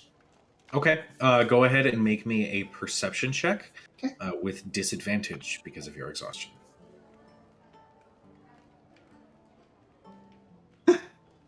10. I rolled a 10. 14 and a 2. Okay. With a 10, I mean, you do glean that there is a like a formation to these patrols. You do catch in between your pounding head that there, it sounds like there's some sort of like captain that is ordering, you know, squad A check in, squad B relieve them. Like, you do kind of hear what looks like a position of authority sort of ordering like a shift change. But anything beyond that, you don't really glean. I still think it's strange that the guard presence is so much higher. It doesn't seem like anything really has happened to warrant it.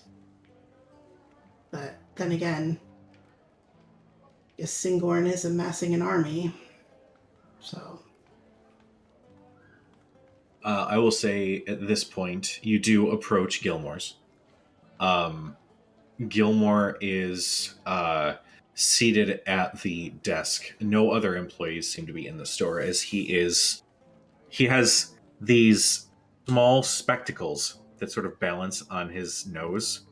And he has what looks to be a very, very, very small hammer and chisel, as he is very lightly carving runes into what looks like a doorknob. This golden ornate doorknob, complete with like the plate behind it, is just seated on his desk as he is hammering away. Yes, welcome to Gilmore. Ah, yes, hello, my friends. How are you? Ooh, Cat, you all right over there? You look a little winded. Good evening, Gilmore. I have a favor to ask. I was wondering if you had any amulets of, what are they called? Ked? Proof against detection or proof against scrying? Yes, it's an amulet of proof against detection and location. Gilmore, do you have anything like that in stock? That is a rather easy enchantment. I could whip something up. How many are you in need of?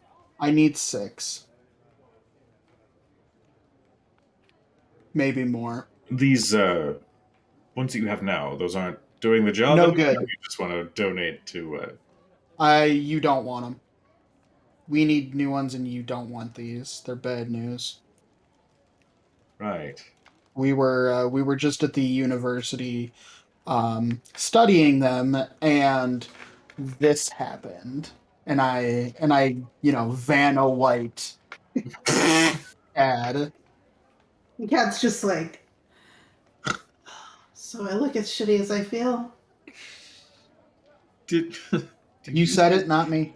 Did you just Vanna White as a verb? Yes. It's a It's a thing. legitimate verb. Mhm. Yeah. Have you never heard that before? Oh, Do you live under a rock? yes. You don't know how to Vanna White. You don't know who Perry the Platypus is. Yeah. God. Gilmore says, "Let me see how many I have." You said you needed how many again? 6 minimum. We all Let me have see what I one. have. And he stands and places his spectacles down, and you see he steps around the counter and opens up one of his display cases. And you can actually see that while there are, several individual rings with their individual labels and everything, he kind of moves things aside and opens this small compartment where you see like 30 of those items all stored within. Well, I suppose they're one of a kind in some way, shape, or form. And he starts pulling out amulets. Tell you what. He closes the case. These are a personal gift. In addition to what I've already got in the works for you all, and he hands these 6 amulets to you. Please, I can't expect you to give these away for free. No, it's fine. I've adventured with you long enough, and you've been in enough trouble to know that whatever it is that you're hiding from, it is needed that you have these. So take them. Well, Otherwise, greatly- you pay me 20,000 gold per, but that's entirely up to you. I just like go up to Gilmore and I give him a kiss on the cheek and just say, "Thank you, Gilmore." You're not my type, Yeah. but thank you. you said Scam. 20,000. Oh. Don't become an adventurer, just open up a magic shop. Seriously. Don't become an adventurer, just open a tavern. Like, that's the thing. These shops and things, like, fuck, there's so much money to be made there. But then you have to Yeah, deal but with your only customer client, a service. magic Like shop's us. only You clientele hire is people to do that adventurers, part. because adventurers are the only ones who could ever have that kind of coin. True story. 20,000. I'll hold up my amulet that I ripped off my neck, so the chain is probably broken. Any idea how to dispose of these? Has a life-draining creature spirit thing attached to it. Oh, well. Necromancy magic for your Oh, no, deadly I pleasure. don't anywhere near me. But I would take those to a temple. Possibly see if there's some sort of remove curse or something that could be done to remove the creature from its dwelling. I unfortunately don't possess the materials on hand to be able to perform such a ritual. Temples typically have that available. I will take these, Dermot. We'll gather them. I'll take them with me to the temple tomorrow. It sounds like a good plan. Thank you, Gilmore. Of course. Drinks are on me the next time we have a party. Actually, now. don't we have a party coming up? No Were one Dermot died. and Cad in the room when that was being discussed? I don't think so. Thurston was at his sister's, no? Oh, Uh, right. Timeline wise, that conversation was towards the end of this month. So what's happening right now is like mid-month. Okay. So none of that has happened yet. Correct. Okay. Timey-wimey, wibbly-wobbly. Yes. Time is a weird suit. Stations and Dragons. Well, Gilmore, the next time we go out, drinks are on me. Careful now. It sounds like you're asking me out on a date. I could be, you don't know. It would be a fun evening. Dermot is great in a pub. I'm always fun. Get him in Spring Faraday. You might wake up tomorrow morning missing your shoes and have somebody else's shirt on with, you know. That's why I don't wear shoes. You call that a special occasion. I call that Wednesday. But that being Well, then happy Wednesday. I see what you did there, you scandalous whore. I must go back to my my work for the evening, but I do appreciate the offer. You should head back to the Nollers, Well. get everybody's amulets together. We'll leave you to it then. And I tip my hat. He eyes you a little, and then shakes his head, and then goes back to the desk and puts his spectacles back on. I'll dig through the bag of holding and just grab one of my little, like, probably pouches that were in my other bag, and I'll just, like, put the bad amulet in it, and I'll just say, here, Dermot, put this in here. I'll keep them in the bag of holding to keep them out of our way. Sure. And I I'll yank just, my amulet off and put it in the bag.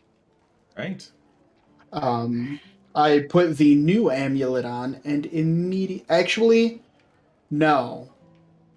I'm going to hang on to the old amulet, and I'm going to unattune from... I'm going to unattune from my Ring of Evasion, and I'm going to attune to both amulets. I see. Okay. Sounds good. Yeah. Attune to both amulets, then once I'm attuned to the other amulet. You keep the coverage up, I get you. Mm-hmm. Alright. So I don't- No gaps. yeah. I've already taken the other amulet off. Like, I ripped it off as soon as that creature went away from me. I don't want to wear it any further, but I'll put the new one on and begin attuning to it as we walk back. Alright, cool. Sounds good. We'll just go ahead and do this now. And then Dermot, we will get back to your month so you can tell me what you have for the rest of the month. You guys head back to the Nollard estate. We'll say that Jules has just finished taking dishes away from the dining room. The remainder of the party has enjoyed a wonderful dinner. You guys are all here. I'm making the decision. Because convenience is a thing. And you enter. I immediately start passing out new amulets. Here, I got you something, and I give one to Arthea. Here, I bought you a gift. A homecoming gift, as it were. And I give one to Thurston. And I give one to Faraday. Happy birthday. Take off your amulets Just immediately. wear it. But What? Just wear it.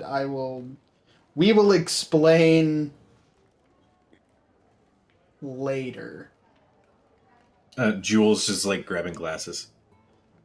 I could Maybe we step should outside if you'd like. retreat. Maybe we should.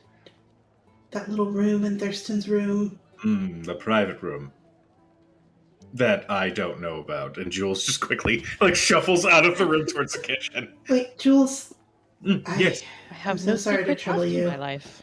Is there any chance that I could get some tea and maybe like 2 sandwiches? Say no more. And Thank you you. see he shuffles out of the room. you don't look so good. The necklace tried to kill me. Tried to kill you? Were you trying to scry? Oh, it's we- talking to the we- creature. Yeah, we should. Can we use your room office, Thurston? Core, can you please just keep doing this? Sorry, I Uh, talk with my hands, okay? yes. Sabelina's not here, right? No, she is not. Okay. Well, we'll say she is, but she took her dinner in the study, so she's Oh. not. She's got No, one of her in- nights. She's yeah. Sure, yeah, sure. Would be better to do this in private. Ellis is somewhere else, right? Yes. She's probably We off sh- with Irid in the backyard. Yeah. Are we the only people who How have many these amulets did you amulets? give me? Irid has one. Oh, okay. We should probably flag her down then. I asked for 6. 6 minimum. Yeah, that's how many of these we Thinking have. of Irid, the 7th was going to be for Ellis. And I couldn't remember if Mako had one. I think we did give him one. Yeah, we did get 7. I think We I'm got pretty 7 sure the first time. Mako had one Nice. and Irid had one. Yep. Yeah. Hmm. I remember you guys invested a shit ton to get all those made. So yeah. Mhm. Yeah. Yeah, we harvested the Shady Stone and like didn't Yeah, actually we probably question it. harvested these souls from fucking Gat Shadow, by the way. It's fine. Whatever. That You know mountain's a what? dick. It was my human research payment for being a test subject for the lyrium. Yeah, I think you need to read the fine print next time. I don't think they had IRB approval. I'm I just did gonna tell mark you not down. to do it. Where is it? Yeah. I'm marking down. Yeah, that mountain is a dick. For shirt ideas. And he's not wrong. Sorry, I know Not it's wrong. clickety Also, like, we really need to start testing jewelry before we put it on. I'm pretty sure. Well, that I thought I had cast Identify on him before we started attuning to him. And the first You time, did. I don't You did. think... Yeah, I don't think I noticed anything weird. But I mean, But I guess wasn't looking for just the wrong school of magic. We should probably start doing that because that seems to crop up a lot. I think I might be starting to get PTSD from wearing necklaces. Maybe like you could turn it. Maybe Gilmore could get you some like nice anti-scrying earrings, bracelet. You go upstairs. Yeah, I assume you guys are having this conversation as you are entering the private room. Yeah. Yes. And just as the door opens to this private room that's attached to Thurston's bedroom, right behind Cadriel, Jules appears with, "Oh, yes, I have the, oh, I'm so sorry, sandwiches and a tea. I did put a little bit of an herbal mixture in there to help with headaches." You Wait, are wonderful. You put bourbon in there? Is that what you said? No, Dermot. He said herbal mixture. Yes, herbs are typically how I resolve the headache problem, although I suppose that would work just as well. I'm sorry I didn't ask this sooner, but you think I could get a Wildmount hot chocolate? Hot chocolate with a little bit of Bailey's in there? Right away. Very wild. He hands the tea and sandwiches to Cad. Thank you. Of course. They'll be back in a jiffy. And he turns and walks out of the room. Since I know What Dermot day? was there but didn't really see everything that was going on since I was in like another. You were in your own little world. Yeah. I will recant everything that I experienced in as much detail as I can. Okay. But y'all heard it. I'm not going to say it again. So it tried to kill you. Uh-huh. Like, but not immediately. When I told it that I could that I could communicate with the spirits. I could see them all around me. It started coming closer and closer. I thought it needed help, but said it wanted to be free and it couldn't, and I guess I said the wrong thing. I actually don't know. That might be how maybe it wanted to get free. Cujo, Yeah.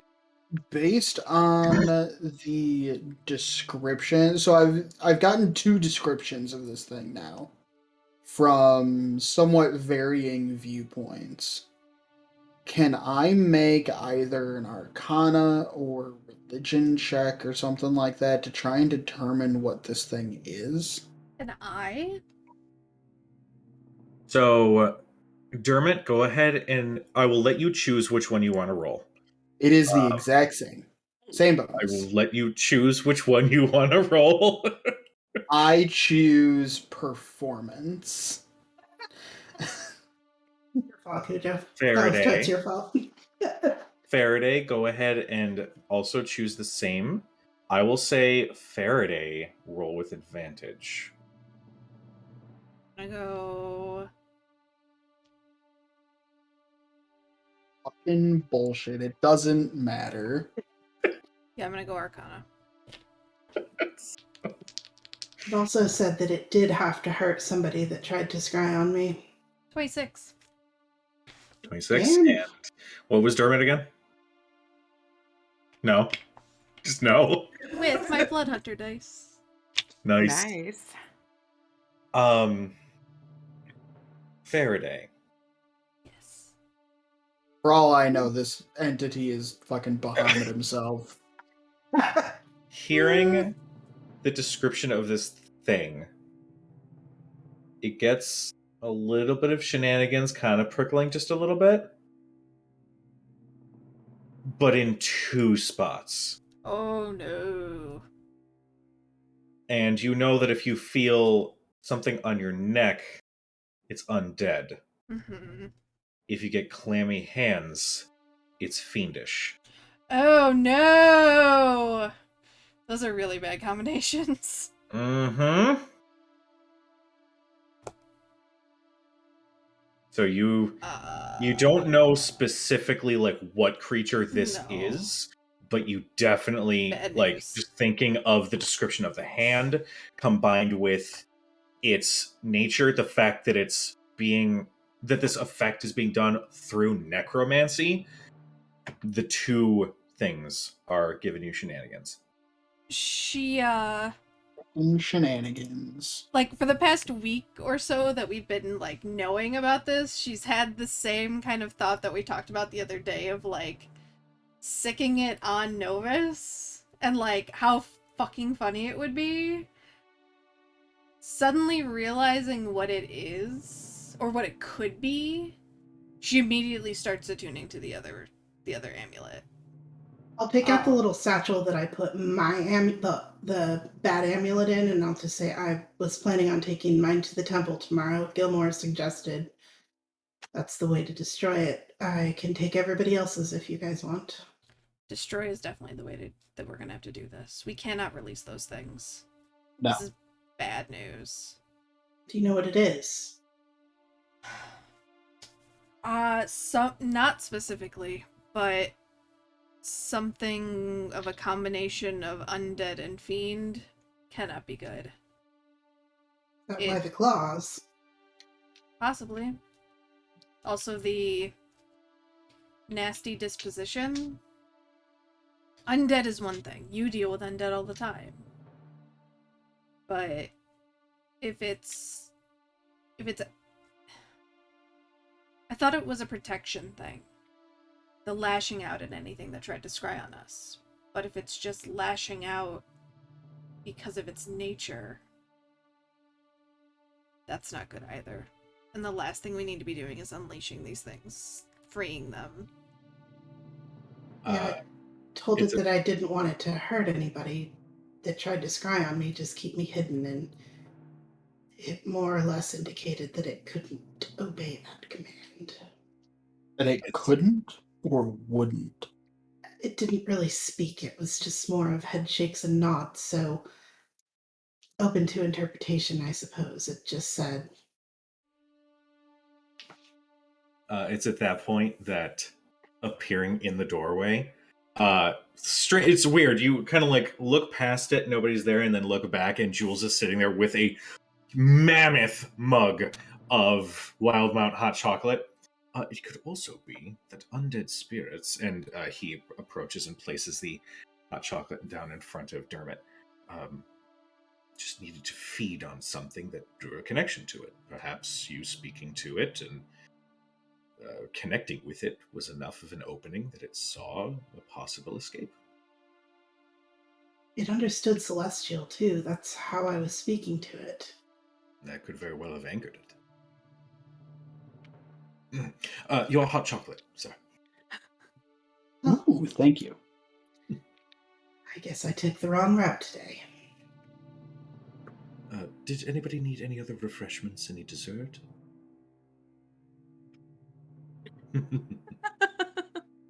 Would you like a hot chocolate as well? Maybe some cake as well. Understood. I will see what I can whip up for you. Anybody else? Oh, I want cake. Sam wants cake. Hold on, let me Uber Damn it. Eats It's a spring. cake. It's spring fair day. Of course she wants cake. Oh my god, that Do you bitch have eats any all the damn cakes? time. All the Uh, damn time. He just nods and then turns and walks out of the room. Well, Now everybody is coming in here. This was supposed to be like I just. I'm sorry, Thurston. I just thought it would be private for us to talk. It's fine. Well, So, I do have one question. Do all of you attune to your new amulets before removing the old one? Yes. Okay. no. I took it off as soon as I managed to get back, and I didn't put it back on. So Okay. Sounds good.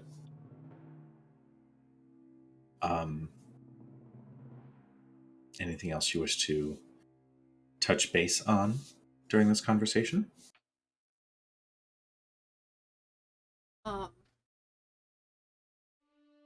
Just that giving it to the temple to deal with is probably the best move. Getting it to them to destroy it. Do not release what's in there. You I said you're promise. taking it to your temple.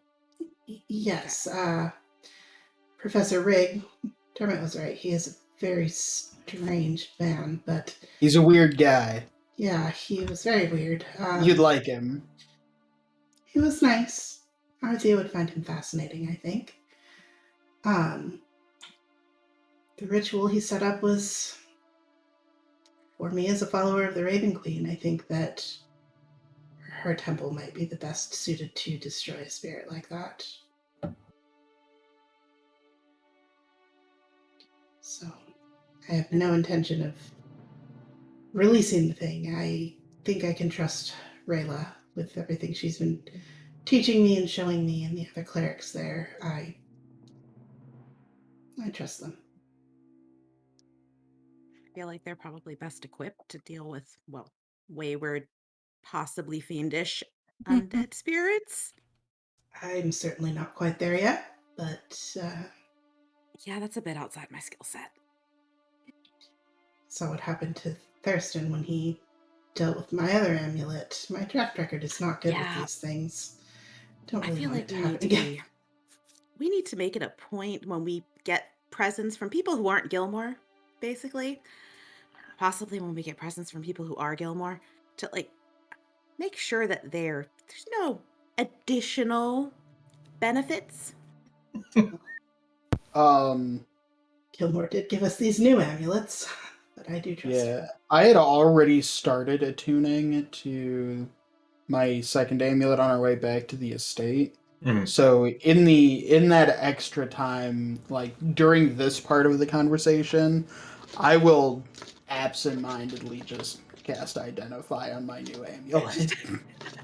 It is a amulet of proof against detection and location. It is abjuration. It is a standard necklace. Would Dermot and I have been fully attuned by the And time we I- got back to the Nollard estate, or no? It would have been, you would have needed maybe another 20 minutes or so, but I'll say Okay. at this point, it's now fully taken effect. Okay. Gotcha. So they're just regular run-of-the-mill amulets, and I have been cursed with the bloodlust. Excellent. Yes. Oh. Okay. They are little purple gems with GGG in a sort of diagonal going down. Of course they are. They're Wow. pretty, at least. A little ostentatious. Yeah. But that's fine. It's I just mean, more so. a little ostentatious would be a vast improvement, judging by their creator. Just don't know how. I mean, matching this. be Like difficult. this. And I just tuck it into my shirt. I mean, you wear black, Tad. It goes with everything. That's why I wear black. Oh, except for- Jules once again appears in the doorway. I agree. Black does go with everything. And he presents another massive hot chocolate with a piece of cake and a small plate with a little dessert fork. I'll like gather it all and be like, if we're done here, I really need to go lay down and eat this cake in bed. I can escort you if you like from this room that I know nothing about. And he sort of like absentmindedly looks like not at Thurston. Mhm. Somebody has to clean it, I imagine. Bella takes off after I never thought Tad. of that. wanting crumbs. Give her little scritches. And celestial owls have chocolate. We're gonna find out. God. I'll give her some of my crackers. I talk to her and I have to resummon my owl because You Takes feed her a chocolate point cake. of damage. Oh, She man. had her chocolate cake. I paid for the first set of ingredients to summon her in the first place, True. and I bought the brazier. That's true. Stella has a full-on allergic reaction, and Oh, the death no. lasts for a while. Oh no. No, Dad wouldn't feed her cake. She would give her like little ration crackers and things that birds like things that are crunchy. So she would give her little Prompters. cracker. Yeah, crumpchers. Rumchers? I don't care how annoying your bird is. No one deserves lambda bread. No, they're probably like crackers that you eat with like charcuterie. Cat buys Oh, good yeah. crackers, man. Which you know we're traveling with, not rations, charcuterie. Well, Yeah. yeah. We're traveling with Thurston, so obviously. Mhm. Yeah. Yeah, what's I don't understand. What's He's got his own Um, board in his pack that he pulls out. Listen. You know, it took about 3 months before I saw what someone else considered rations and realized that That's not what it's supposed to be. He's like, No, you mean you don't have like pears and honey? I'm just Talia, saying. Talia had like a protein Protein bar that's been like dried the fuck out, and here comes Thurston with a full charcuterie board. Listen. I mean, it's not That sounds unreasonable to have delicious. honey in your ration pack. Yeah. Honey is entirely shelf stable. Mhm. Mhm.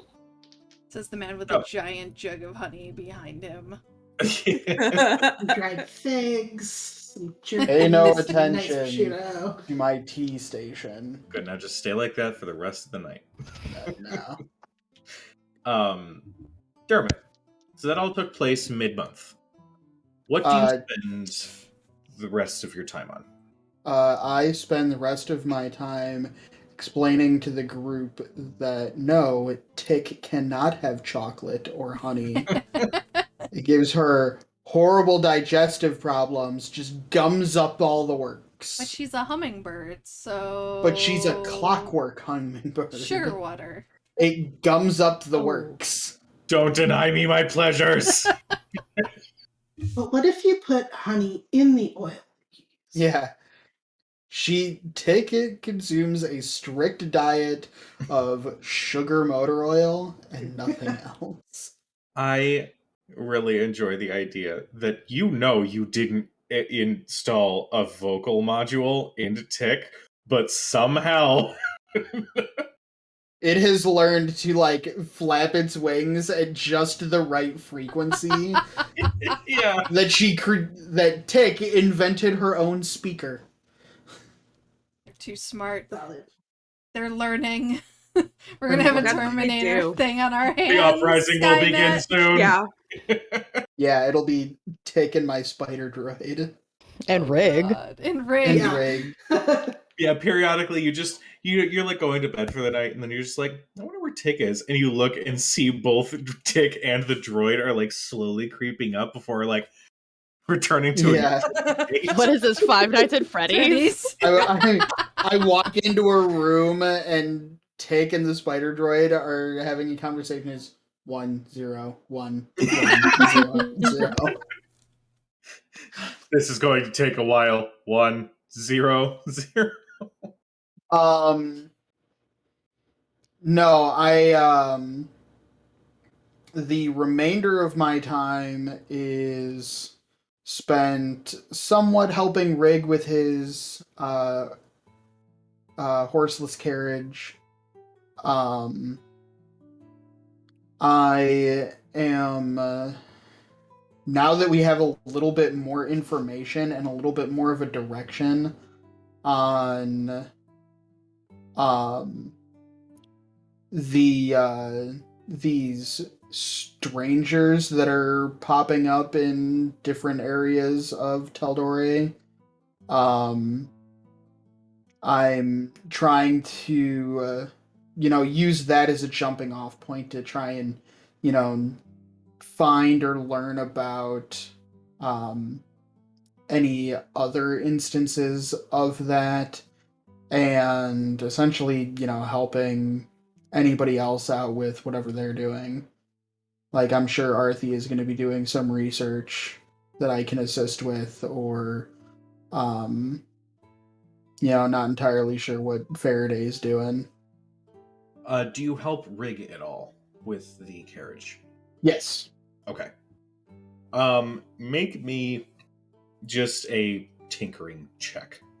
Okay. So, Using what ability? we'll say Dex.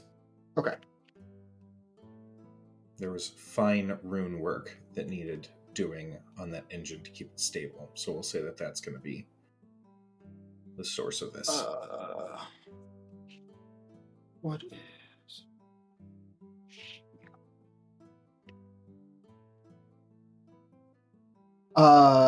13. 13. Okay. You make distinct progress. You would estimate that you're about 2/3 of the way finished with the design that Rig has come up with to keep this engine stable. His main issue was positioning himself where he could get the runes inscribed on the arcane, elements in this engine to keep it stable. So sometimes, unfortunately, one of the runes was scuffed just enough to keep everything out of balance. So you're going through and kind of going over each rune to make sure that it is finely marked and cleaned up a little bit. Okay. It is a little bit of time consuming. So you're about 2/3 of the way through. Yeah, so like most of the heavy lifting is done. I'm going Yeah. through and doing like finishing work on the Yeah. runes and whatnot. I see. Exactly. Yeah. He knows he can trust you to ensure that part of the job is done satisfactorily. Mhm. It's the components are all just in place. It's just cleaning it up at this point. Yeah. But yeah, I will say that will take you to the end of your month. Okay. Faraday. What you doing, girl? First thing is she's going to let Quincy know that there is a incoming guest for the Wishing Well. Oh, wonderful. Who are we expecting? Namir. Namir, my love, my light. Oh, was she still down below? She was. I'm so glad she's coming. I did so enjoy her company. We'll be in Western for about a month, but we're gonna try and make our way back. I told her she's free to make herself at home. I did tell her stairs was an option, but it's not quite dragon ready. If you'd like, I can, I suppose, come up with a sort of expense report to hire some people to ensure that it is dragon ready. AKA remove any unwanted obstacles. Disintegration fields, you mean? There are services that I'm sure I could enlist that will accomplish this goal. The like the words expense report like ping something in her head, and she almost like hears Thurston. Like it's like you hear like this tine break in the back of her brain, and she's like, It's the same effect that when you hear Jules yeah, and he just appears, you hear expense report and you're like, where? Thurston knows. Thurston's like across town. He just knows. We're spending more money on this bar. We haven't even turned a profit yet. All of a sudden, a message appears that just says "Save your receipts." Mhm. In a message, we get an invoice. Oh. So Payments due in 30 days. she will direct Quincy to Thurston, knowing that that is so not her foray. Or forte for that matter, and knows at least knows well enough. It's early enough in the month and still close enough to winter that it is she is not impulsive enough to just be like, yeah, go for it. Sounds good. Damn it, I was hoping to trigger that. That's okay. No, she does not want that at all.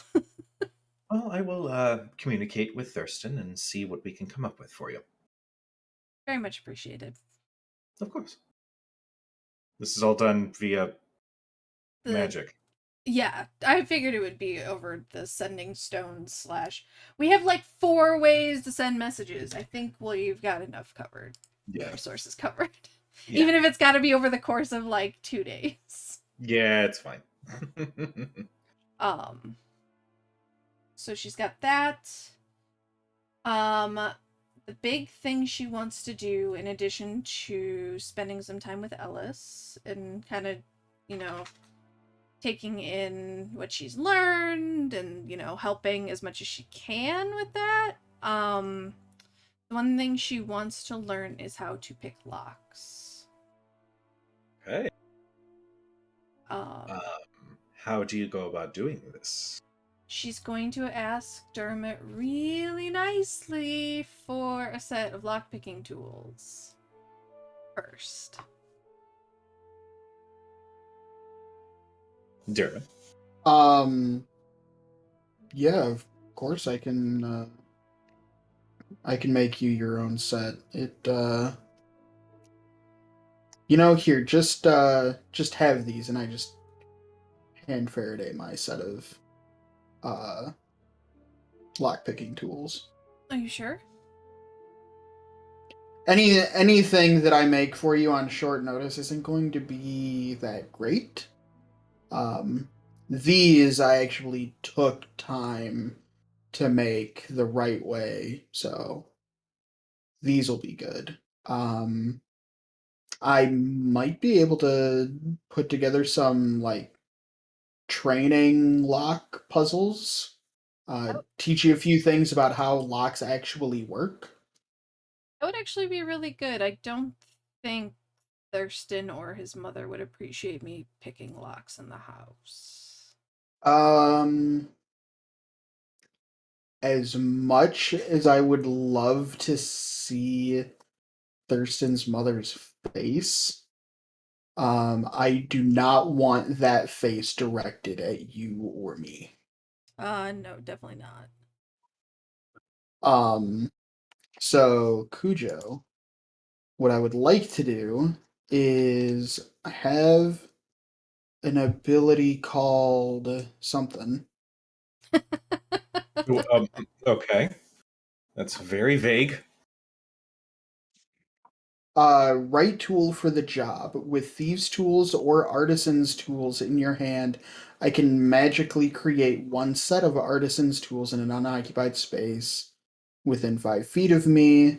This creation requires an 1 hour of uninterrupted work, which can coincide with a short or long rest. The tools are permanent until I use this feature again. What I would like to do is I would like to use that feature to create a couple of like training locks or cutaways, like training implements for lockpicking. I would absolutely allow that. That's Okay.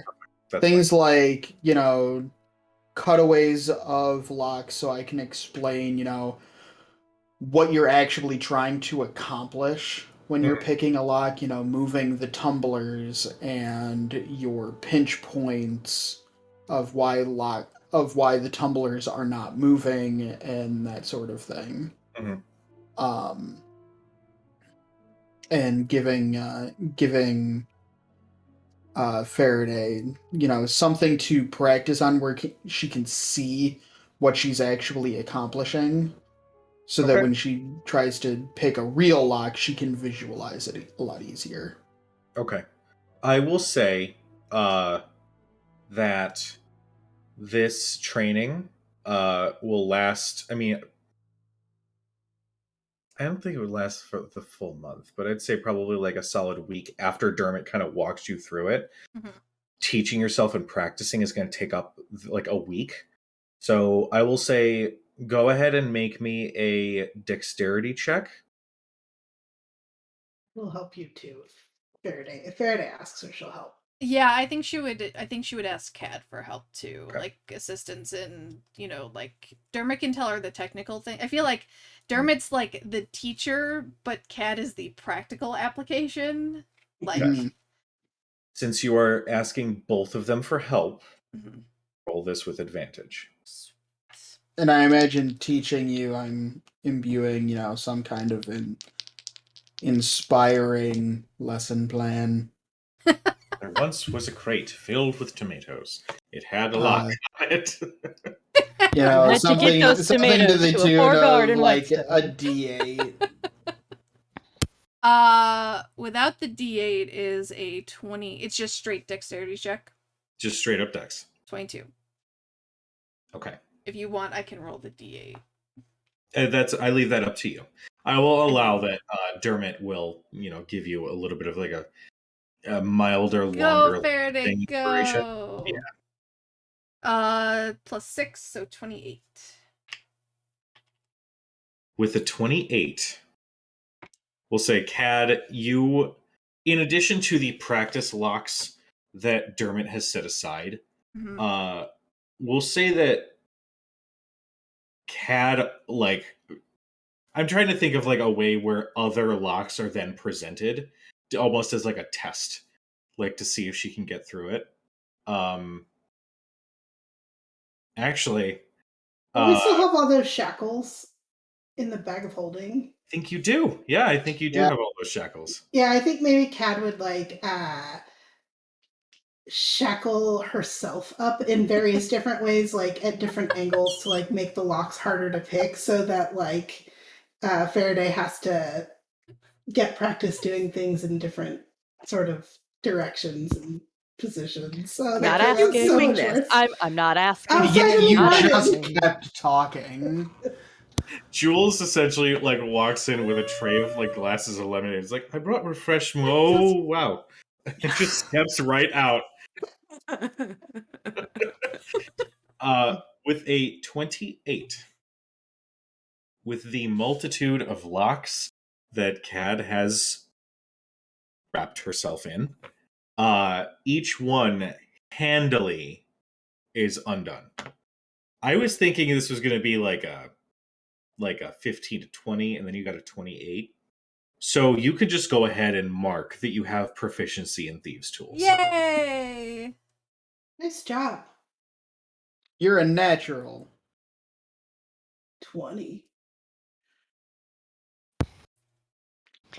Thanks, Guys, I'm not going to ask what you have been up to. I'm just going to ask that whatever you're doing, please close the door. Put something Thank on the you. knob. We weren't. Not naked. I don't need. That's- I'm not we- asking for details. Just please.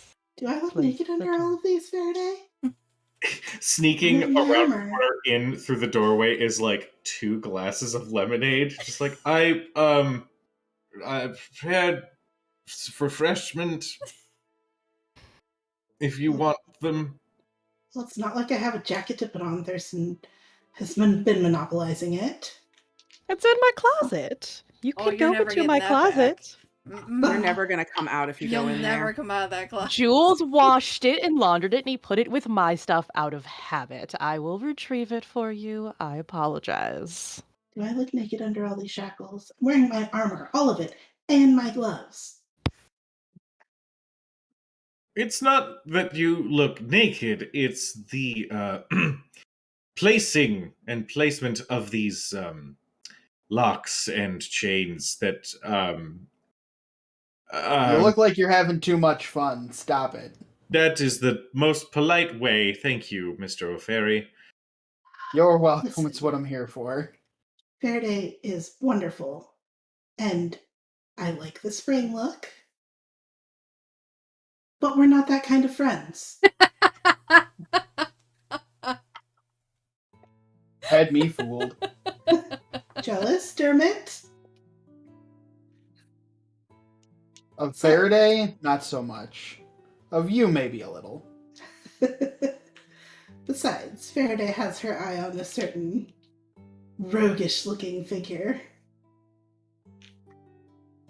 I'm gonna leave you there.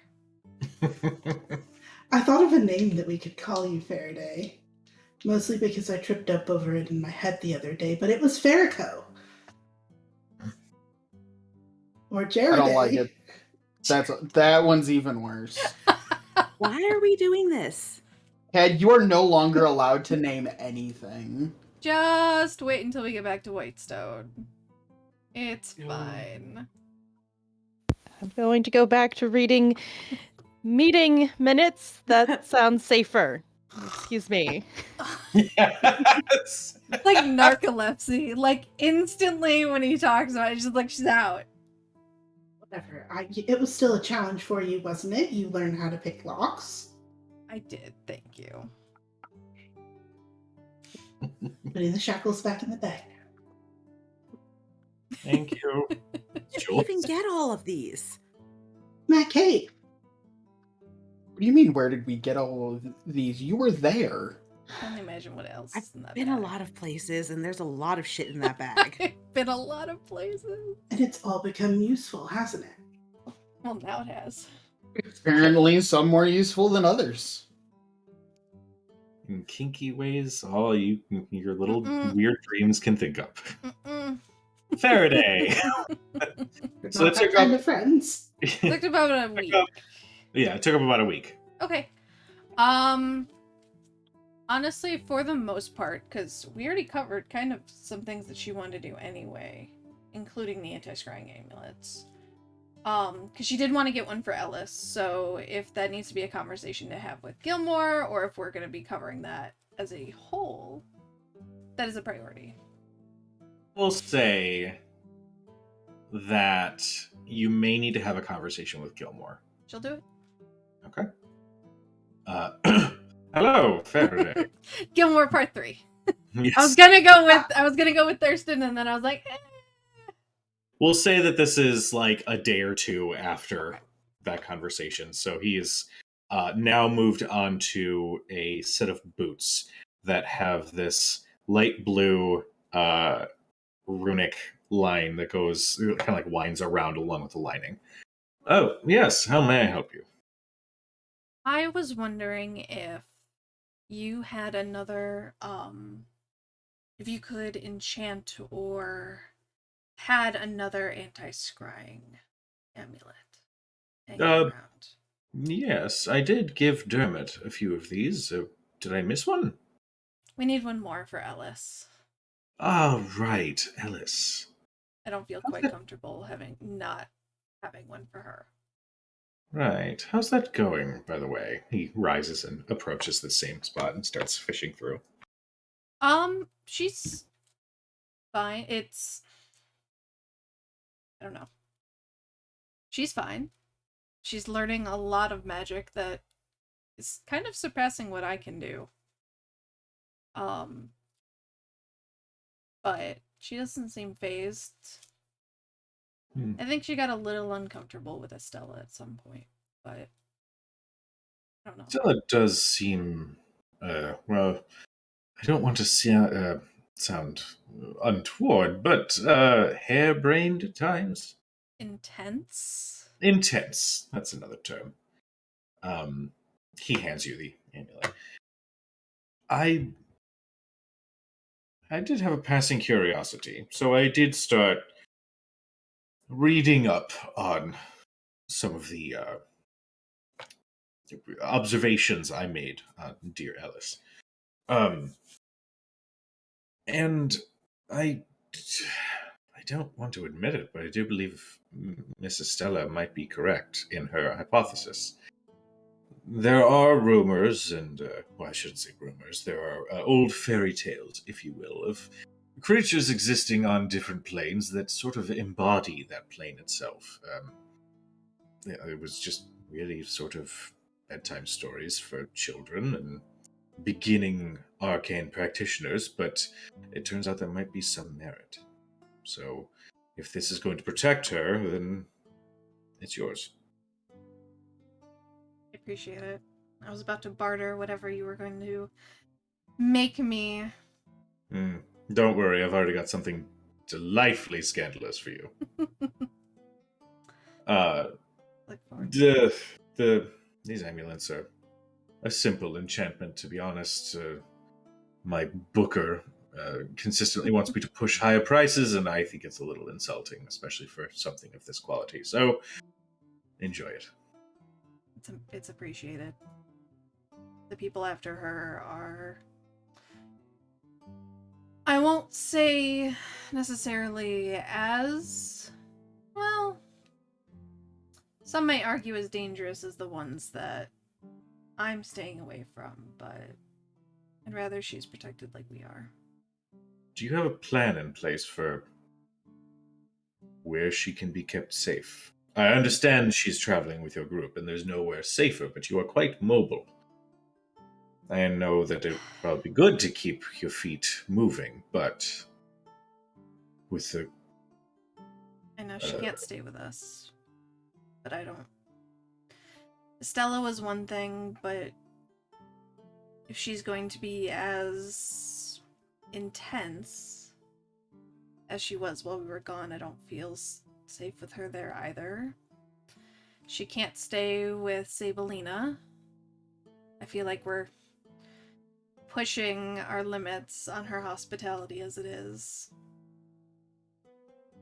And I can't just drop her off in Thirst Field and hope for the best either.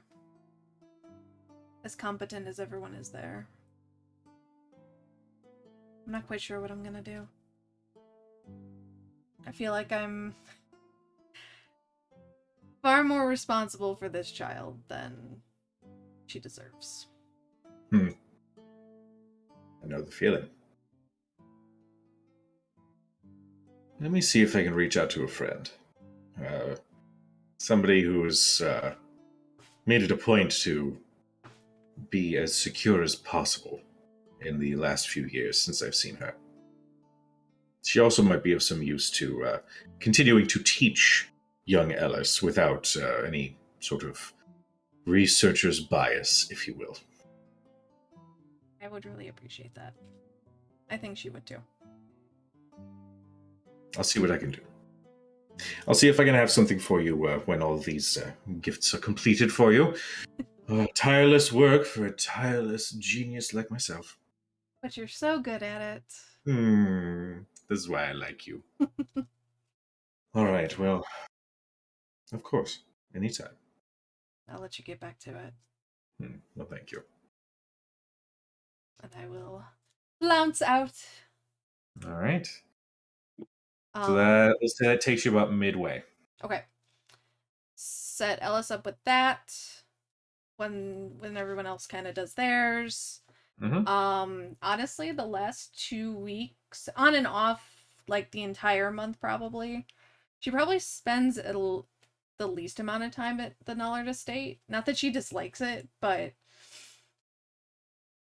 it's a different vibe there. They're family, and I mean, not just like the bougie stuff. Like, that's a little weird as it is, and like she's growing warmer to Jules. She likes Jules, but he's too I will say this. sneaky for his own good. I'm going to just pick up the corner of the curtain. If you want to know, all you have to do is ask. And maybe roll a couple of checks to see if you can gather some information. Yeah.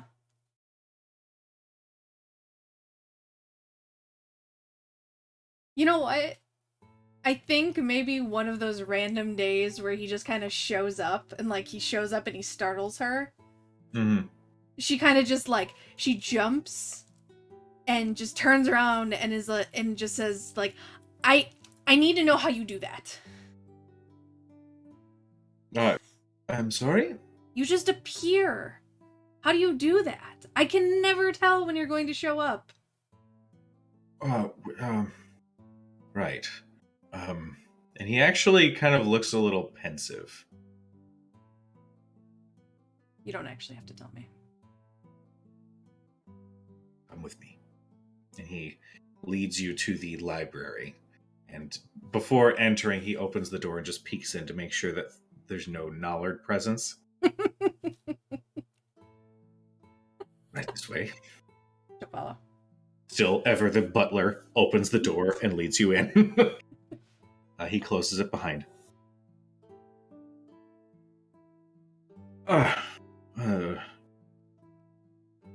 Thurston doesn't know this, and I would appreciate it if it were kept quiet. Lips are sealed. Well, and you see he and then appears on a bookshelf. It's sort of a perk of being a construct. I didn't think that, but I thought something fishy. Well, you see, and he sort of just pops down off of the bookshelf.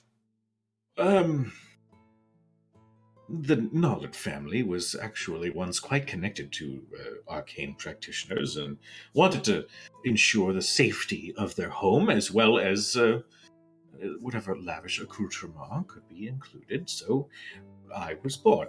I am Jules. I cannot leave the bounds of the estate. I don't quite know what happened before my creation, but I exist entirely in this space. This space and everything in it moves at my say-so. And I live to serve the Nullard family until, well, I am dismissed from doing so, and I don't really know what happens after that, actually. And you see he gets very esoteric and just sort of stares off into the distance, questioning his own existence for a moment, and then... But yes, I appreciate the mum being the word. I won't say anything. When he tells her kind of like the context clues of when he came around, and I can roll like some sort of like history check or something. Does it coincide with any sort of like timeline that she would know, like Thurston coming, like her Thurston coming around? Make a history check. Okay.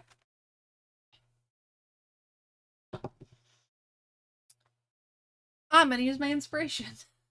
Okay. And all pick right. a different die. Yeah, this is the hill you die on. This like, is the no, hill I I'm figuring die this on. shit out. I have other things that I know I'm gonna have to roll for, but this one.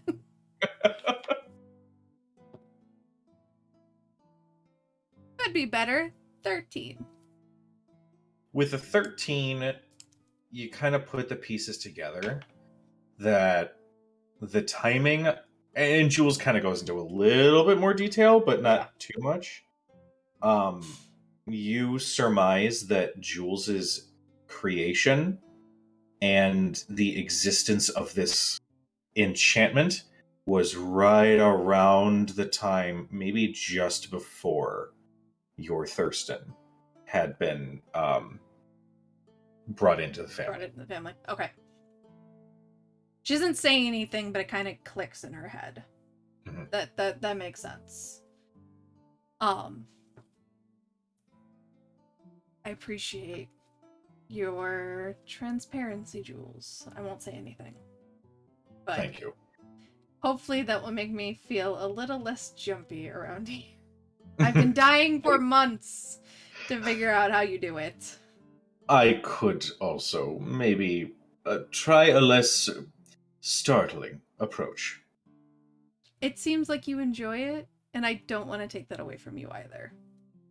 I do enjoy it, just a little bit. We're all about the revelry after all, aren't we? In one way, shape, or form or another. Well, thank you for the secrecy. Thank you for the openness. And he moves back towards the door, and still the hell of a butler that he is, opens the door and just bows. She'll give like kind of a curtsy, even though she's not wearing a skirt or dress. And kind of a curtsy. And nail it with a 17. Hey! You have learned well. And then tromp out. All right.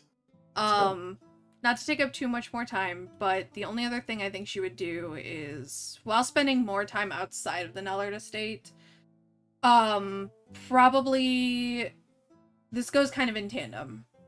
Both wanting to hang out with Jericho as much as possible, because let's be real here. But also just walking around Westruun, kind of getting like a feel for the climate, like the vibe. With the Okay. additional like shields and them cracking down. She's not looking to cause trouble, but Sure. just kind of get a general day-to-day vibe over the course of the month, see if it's increasing or kind of what's going on. But that's Okay. in hand with spending time with him as she can. Okay. I will say, go ahead, and we'll say that this will lead into like the current day. Yeah, So go that's ahead fine. and make me a perception check. Okay.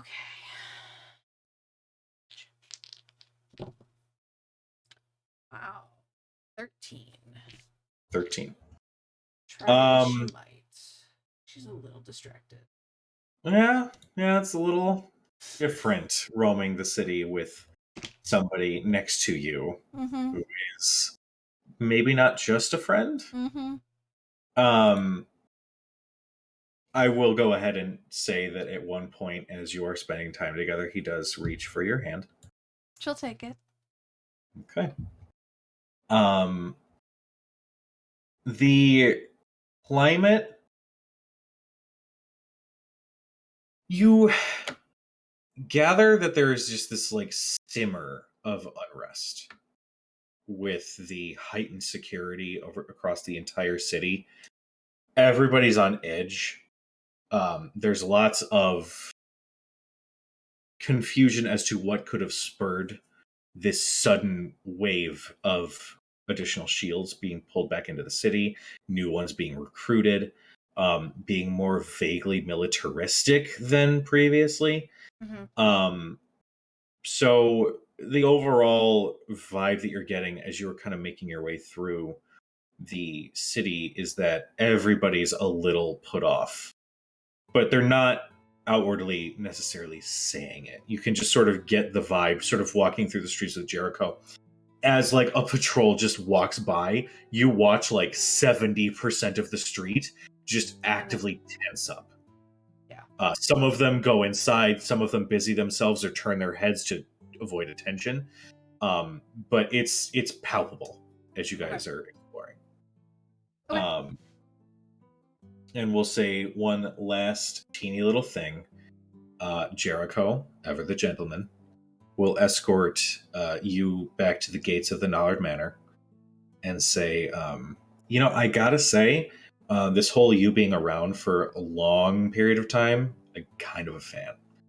Because it means I got something to do and, somebody to hang out with, so it's kind of cool. Well, I don't mind it so much either.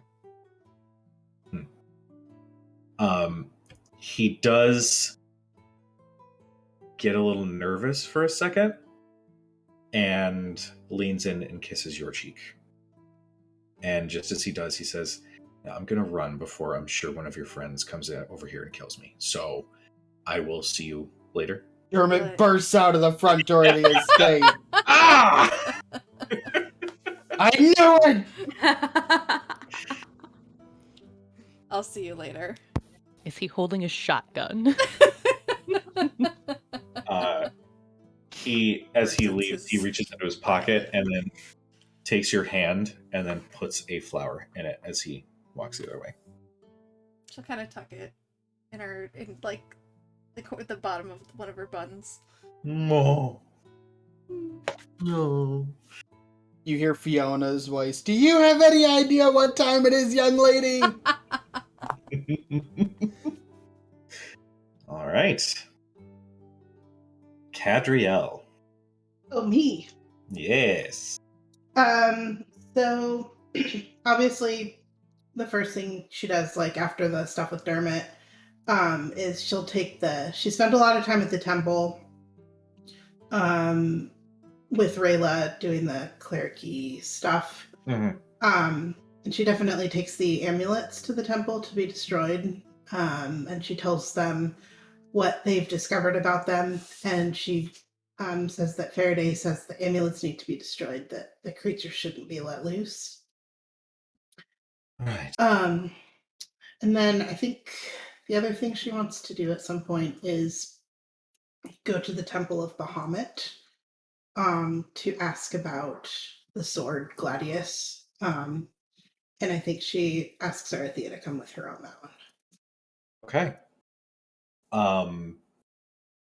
Stepping into the Temple of Bahamut is drastically different than visiting the temple to the Raven Queen. The temple to the matron is smaller and modest, while still being a little bit more fancy than one you'd see in like a passers-by like shrine. The temple to Bahamut is mammoth. It is one of the main temples in Westren. So where in the temple to the matron you'd see maybe a total of 5 patrons at most as you are helping with clerical work and all of that. The temple to Bahamut almost consistently administrative papers. The temple to Bahamut almost always has at least 20 to 30 people either coming and going, staying in and offering their prayers. You actually see that there is a large worship chamber where they've got the pews and then a beautiful ornate statue of Bahamut, full wings extended almost gracefully to the side. You actually do clock several possible adventurers or just general muscle that actually do come in and pay homage, as well as just regular townspeople that come and go. What are the names of the worshippers called? I forget. Boop-a-doo. Doop-a-boo. I was going to say Dragonites, but I'm like 99% sure that's actually a Pokemon, so I know that is not correct. Dragonite is a Pokemon. Dragonite is a Pokemon. Is that also a subrace? No. No, that's the other ones. That's the Ravenites. That's it. Yeah. Because I was going to say Ravenite for Raven Queen, and that's not it either. Yeah. Tails versus no tails. Tails versus So my computer trying to change Bahamut to Bahamas, and I'm like, Yeah. The Temple of Bahamut. I want to go to the Temple of the Bahamas. Everybody wants to be a cleric at that temple. I know. Seriously. Yeah. Happy hour every night. All right, so you don't give a term for followers of Bahamut, but we'll say that just a priest looking noticeably more dressed up a little bit in platinum robes with a blue lining, is sort of finished leading a sermon, if you will, and sees the two of you and approaches. This is an older human male, balding, sort of gray hair, sort of, coming around the sides and the back.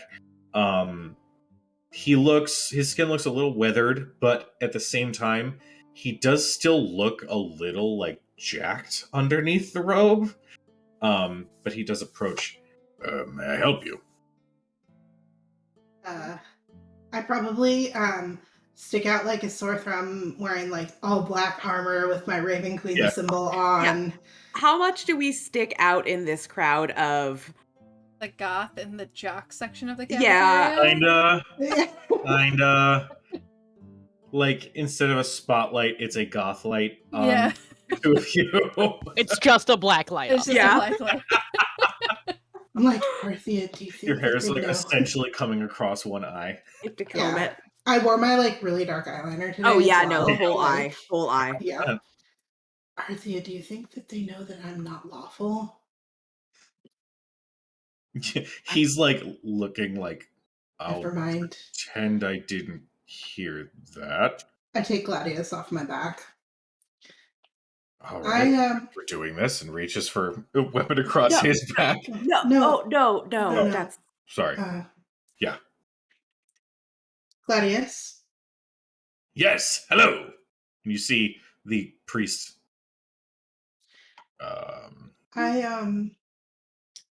I found this sword. As far as I can tell, it's quite ancient, dating back to the time where the great dragon fought in the Calamity. When I found it, it was a short sword. I don't really know how to explain what happened. I suppose, I've been using him and he is sentient, but he turned into this longsword after a particularly hard-fought battle. And he says that he recalls not much, but he does recall being in the Calamity and fighting the Scaled Tyrant. And naturally, my first thought was perhaps he might have some significance here. And Arthea was with me as he told part of his story. A friend of mine, Sean Gilmore, he suggested that he might be a vestige of divergence, and not quite sure what that is or what it would entail. But Gladius is what he's called right now, has said that he recalls his former wielder being a great warrior in battle, not bested by really many or any others. Right. He said Also that his realized that was former a- wielder was An elf as well, yes. a champion. Well, he said he was a champion of Bahamut, correct? He didn't say explicitly, but Or I one understand. of, not the, but Right. yes, I realized this was perhaps a lot of information. No, it's Strange context. I wanted some more information if I could find it, just to see what exactly he is, what he can do, and I don't know. I'm just we curious. also know there's not much known about that period of time, and what has been known, it's probably passed down through the ranks here. If there was someone who matches that description. Well, first off, thank you for bringing all of this to my attention. Normally, I just get town guard looking to, uphold justice and law and all of that. And, when you give the same prayer about 32 times a day, it kind of gets a little old. So I appreciate the new opportunity to provide some of Bahamut's light. If you'll come with me, may I? For a moment? Sure. He's very talkative. Yeah. Indeed. Okay.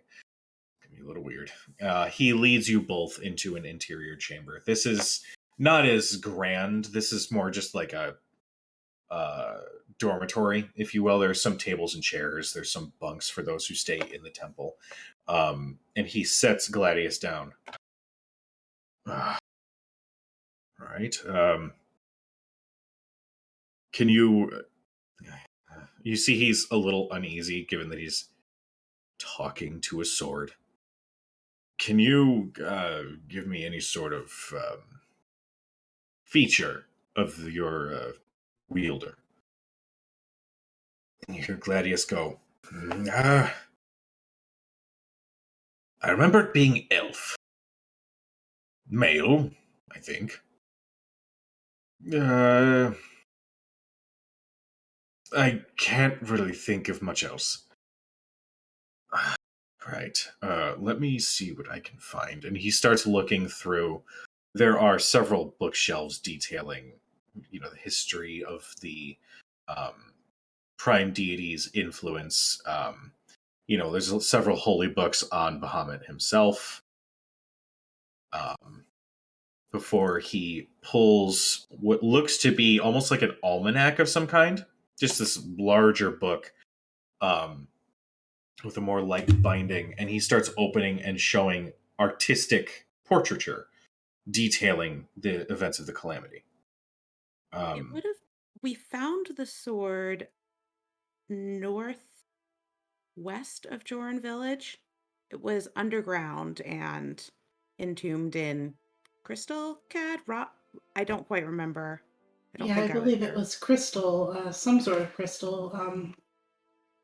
He didn't remember anything when he came out, and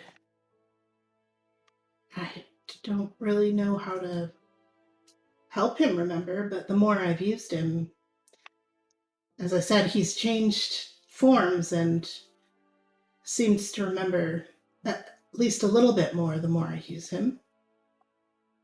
Right.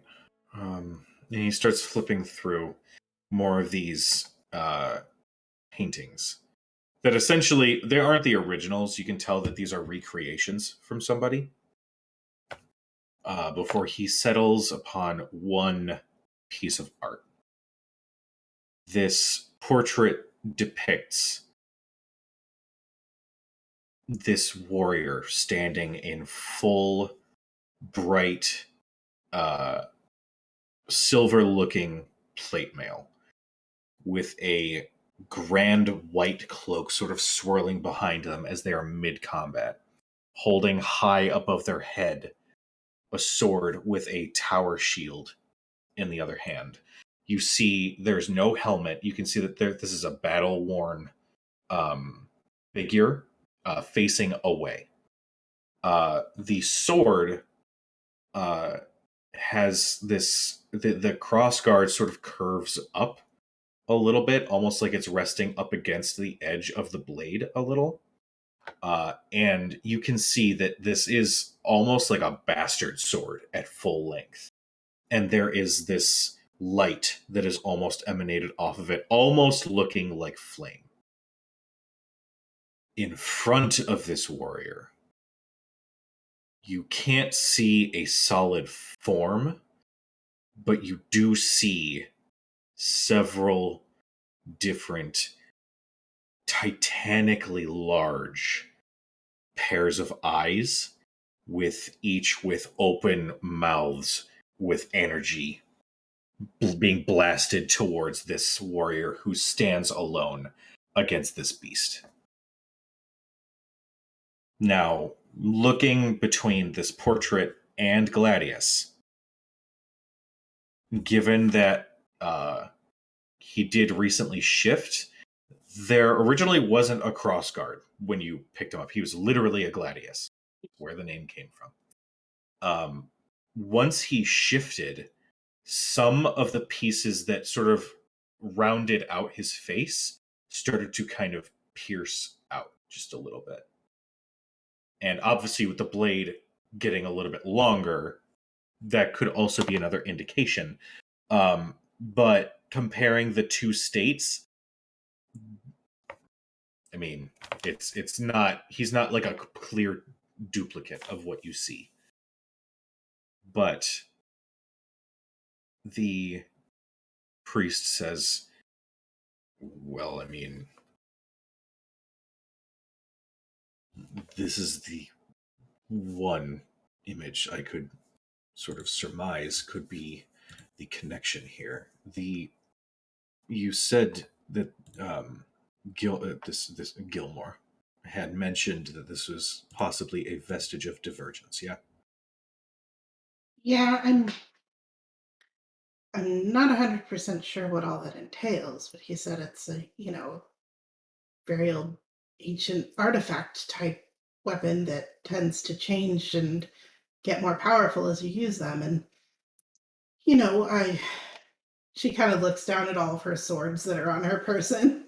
I'm accustomed to weapons, but I've never had one change on me and begin doing additional fire damage. Like this one did when he changed. And I kind of looked down at Gladius, and it was a good surprise. It was startling. Well, vestiges of divergence were arms and armor and items that were blessed by their patron gods to be wielded by those who fought against the betrayer gods during the calamity. There are rumors that Vox Machina does possess a number of them. There's no telling how many of them there are. They are exceedingly rare, and as Gilmore had stated, they do tend to, at least from what I understand, take a life of their own in the hands of their chosen wielder. It could be that this very well could be the same blade, but given that it is fashioned for... and he sort of looks you up and down, not maliciously or with attitude, he just merely states with a more finesse persuasion to combat, I assume. It could be that he is merely manifesting in a way that suits the wielder more. Why doesn't he remember? That I couldn't tell you. The only thing that I could say is, at least from the tales I've heard of Vox Machina with theirs, is that their power grows with them. And if this sword is growing with you and he started to remember certain elements of his past, then it could be assumed that more of those memories will return. See, I know that the fight with the Scaled Tyrant, from what we've heard, Bahamut himself had to seal her away. well, can I ask the warrior in the picture who? I'm sure you can tell that I'm not very up on certain lore. My alignments generally are elsewhere. I mean, no disrespect, but No disrespect taken. It belonged to Bahamut's champion, Iwin Zumnala.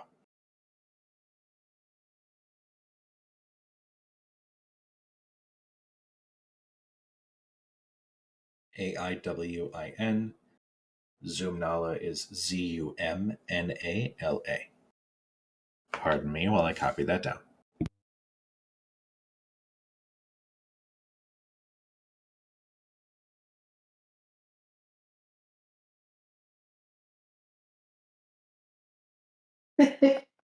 Was it the M or the N? It was the M. Hmm. Gladius, Not Zumba. I'll lift up Gladius and kind of angle him so he can see the picture, as weird as I know that action probably is. Gladius, does this look familiar to you? You see his little metal eyes squint at the portrait that's placed before him. Well, I can sort of recognize the beast in front of this valiant warrior, but beyond that, unfortunately, I'm coming up with a blank. Well, if that is you, I suppose it's possible. You fought with the champion of Bahamut himself.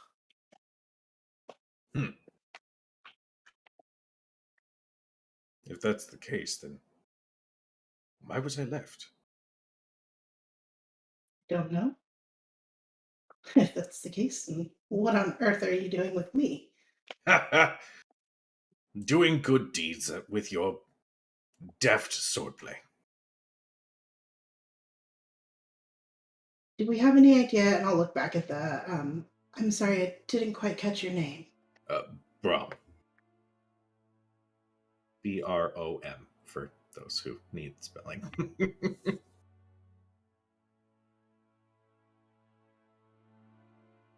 And Cadriel. This is Arthea. Wonderful to meet you both. We know what happened to Iwan? Why he would have. Did he lose his weapon, or? A lot of the champions, from what we know, had not survived the battles. I was for something specific. Actually, and he pulls another book, this one detailing the history of Bahamut. And he does state that there was a possible location that was mentioned for where the battle had taken place. Give me a moment and let me find that. Clickety clack, I know.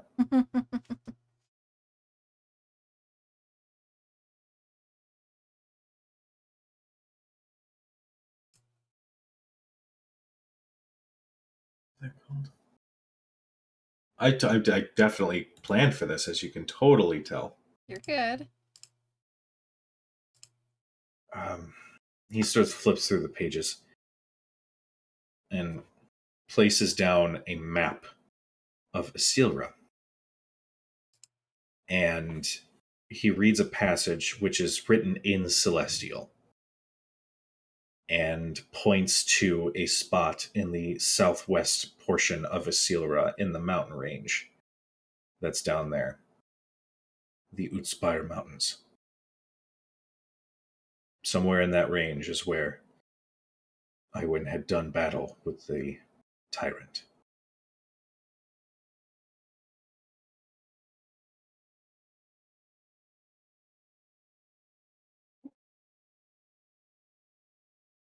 Unfortunately, we can't really go to Isilra at the moment. But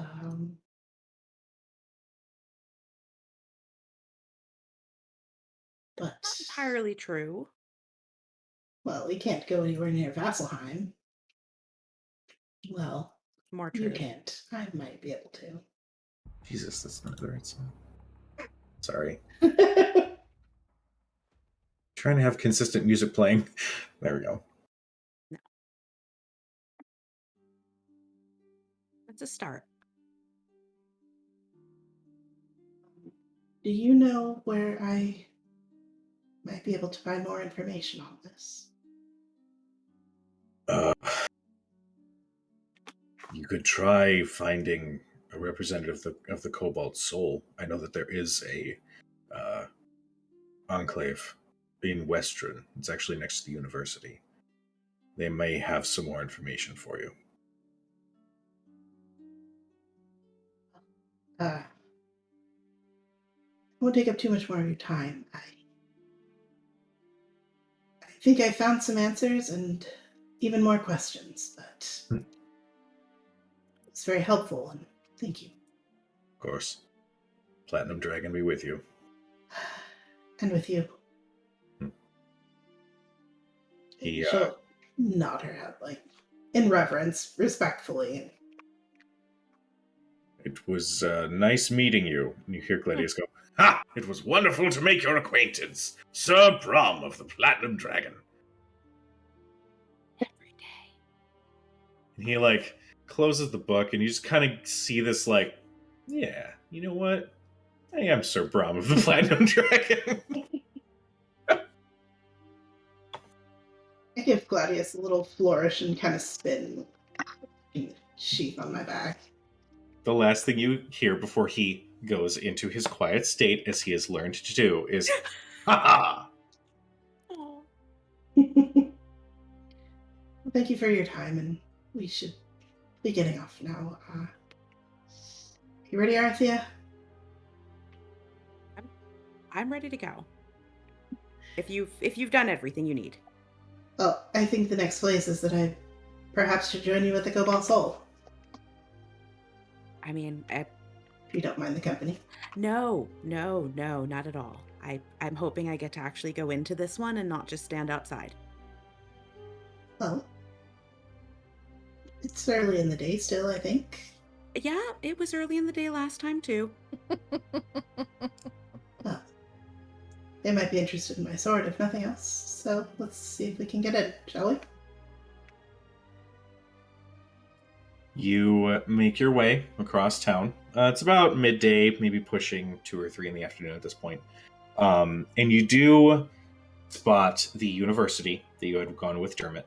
But then not too far from it is a building with a cobalt finery sort of decorating the exterior. You enter this building and can see several research tables with all manner of books sort of piled on it as multiple I know expositor is a title, but basically multiple representatives of the Cobalt Soul are researching, documenting. And there is this central desk that sort of sits in front of the door where a male elf, also bald, similar to the one in Isira, slightly different features, just looks up from his desk. "May I help you?" Hopefully. We were wondering if we might use the library to do some research on some things that only the Cobalt Soul might have the information on. I'm looking for information on champions of Bahamut, and specifically one of them named Iwan Zumnala, and what happened to him after his battle with Tiamat, and very specifically his sword. Do you have an expositor sponsoring this research? I can't say I do, I but I think I have the sword in question that I'm trying to research. Make me a persuasion check.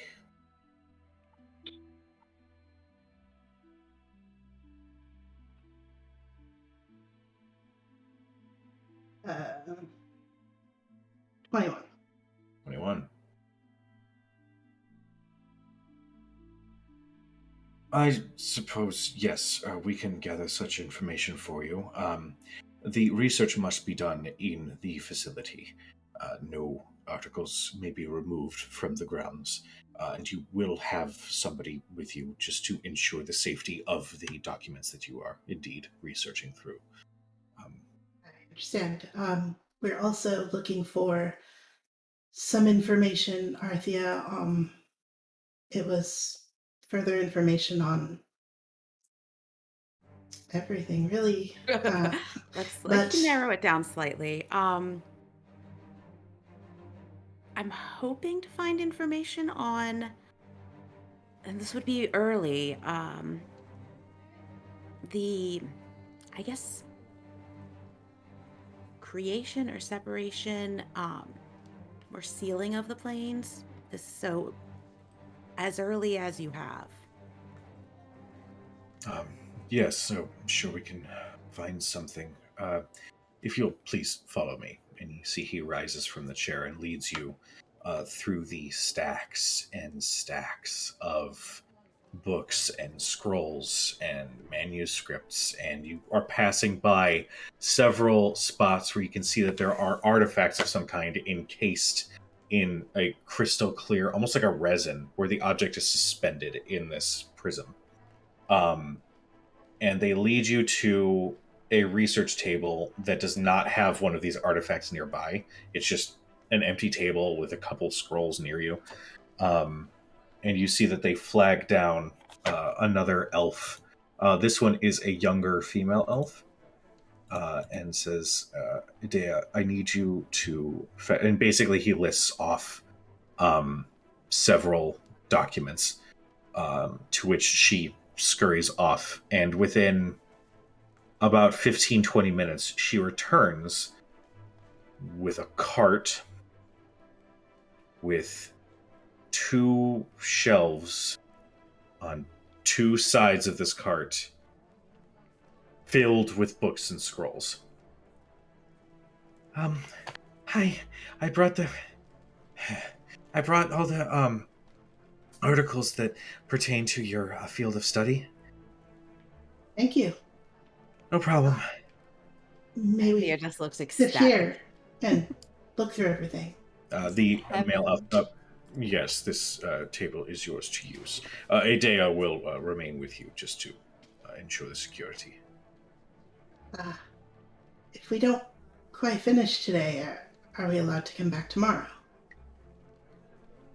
You see the male elf thinks for a moment. You did donate some materials to the Cobalt Soul in Vasselheim. That's true, we did. Well, I guess We one now of them have all of the technically... parts of the Triennium manuscript. You say Triennium out loud, and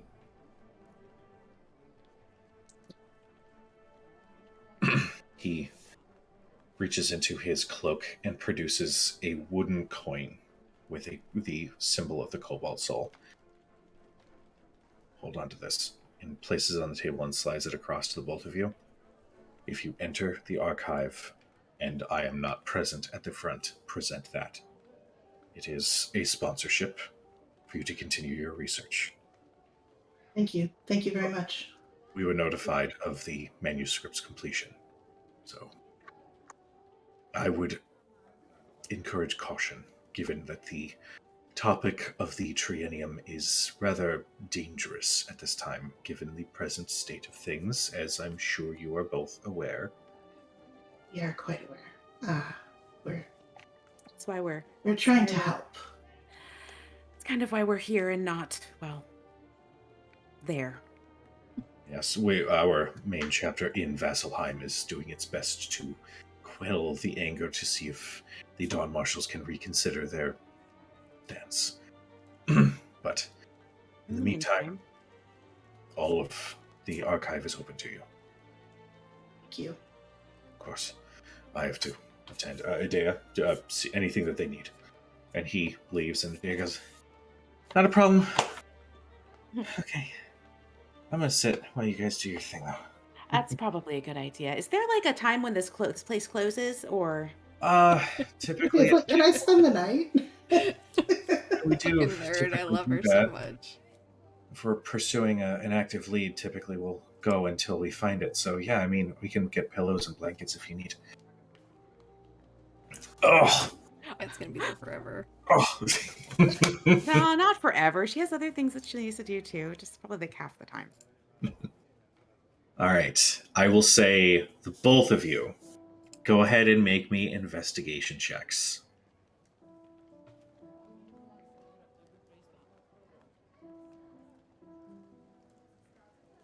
$27.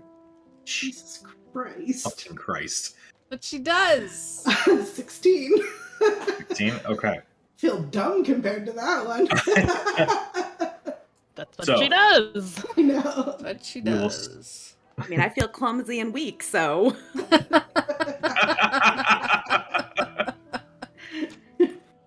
We will start with Cad in her search for Iwin Zumnala. You pour through the tomes in front of you, and you can see that a lot of them are old, and some of the binding is kind of coming apart. Some of these tomes, and this is for the both of you, have been restored. You can tell that the pages themselves are almost like laminated and put into another book to still preserve the original knowledge. You flip through several different books until you finally find information on Zumnala, specifically the fight with Tiamat. Tiamat had decimated the armies that had risen up against her, but one warrior still stood across from her in combat. Now, while he did end up falling, 3 of Tiamat's heads had been severed from her body before he finally fell. Fuck. It was at that point that Bahamut was finally able to finish the battle and steal her away beyond the Astral Sea. The battle, or rather the wound that Zumnala had suffered was one of Tiamat's claws struck so hard that Zumnala was disarmed and his sword careened into the distance, as did his shield. And with another following blow, he was felled.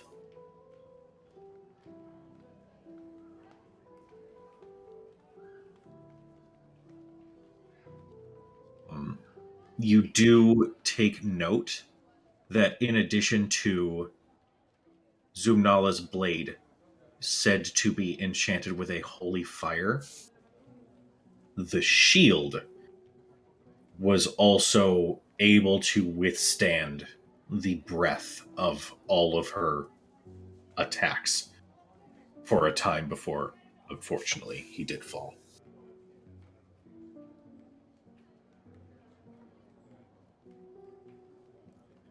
Take Gladius out and kind of set him on the table.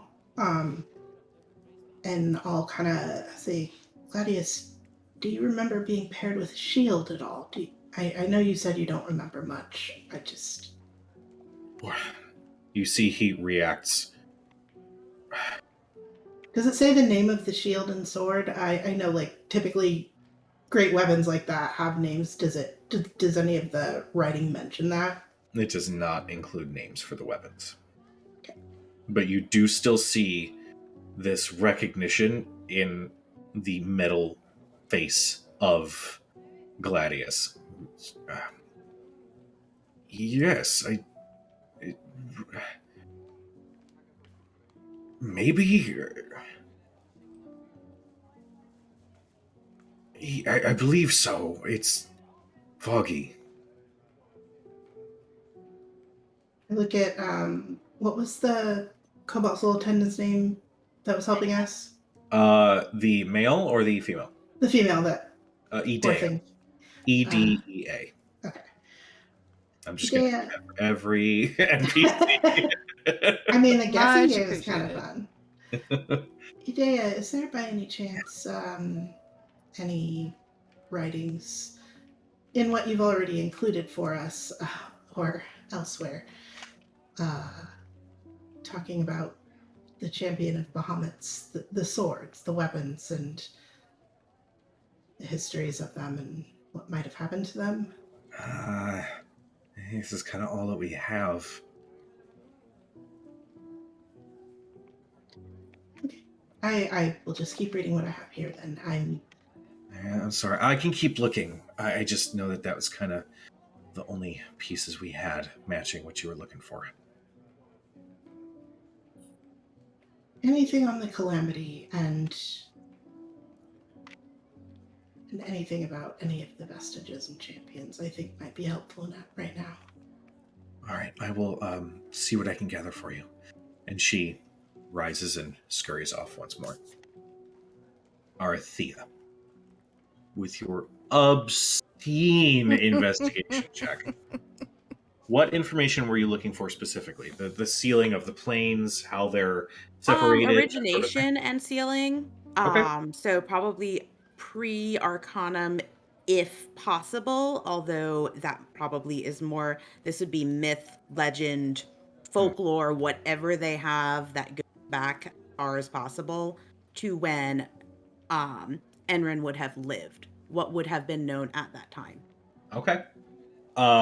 You find that the one book that matches the genre and the timetable you're looking at is old. This is a large book that pretty much everything about it has had to get replaced other than the pages themselves, which are kept laminated over.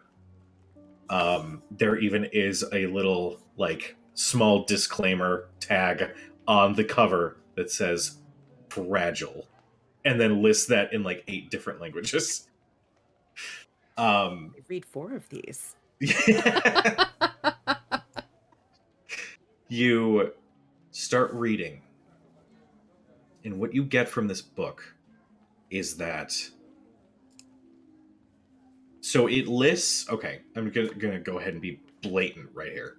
Matt Mercer, in his video on the creation and the prime deities and the calamity and all that shit, kind of touches on that with a teeny bit more detail. Okay? The planes and how they were sealed were actually due to primes, as they are referred to in this book. Beings that exist and are of that plane that ensure its survival and its growth and its health. There was a agreement after the planes had been constructed that there would be solid boundaries to prevent any further chaos from sort of seeping and bleeding into one another. For when Enrin was around pre-calamity. Maybe about 100 to 150 years pre-calamity. So still Age of Arcanum. He's fairly young, though. Yeah. And you well, you know what? No, he wouldn't. Never mind. 'Cause it wouldn't be included in there. You do see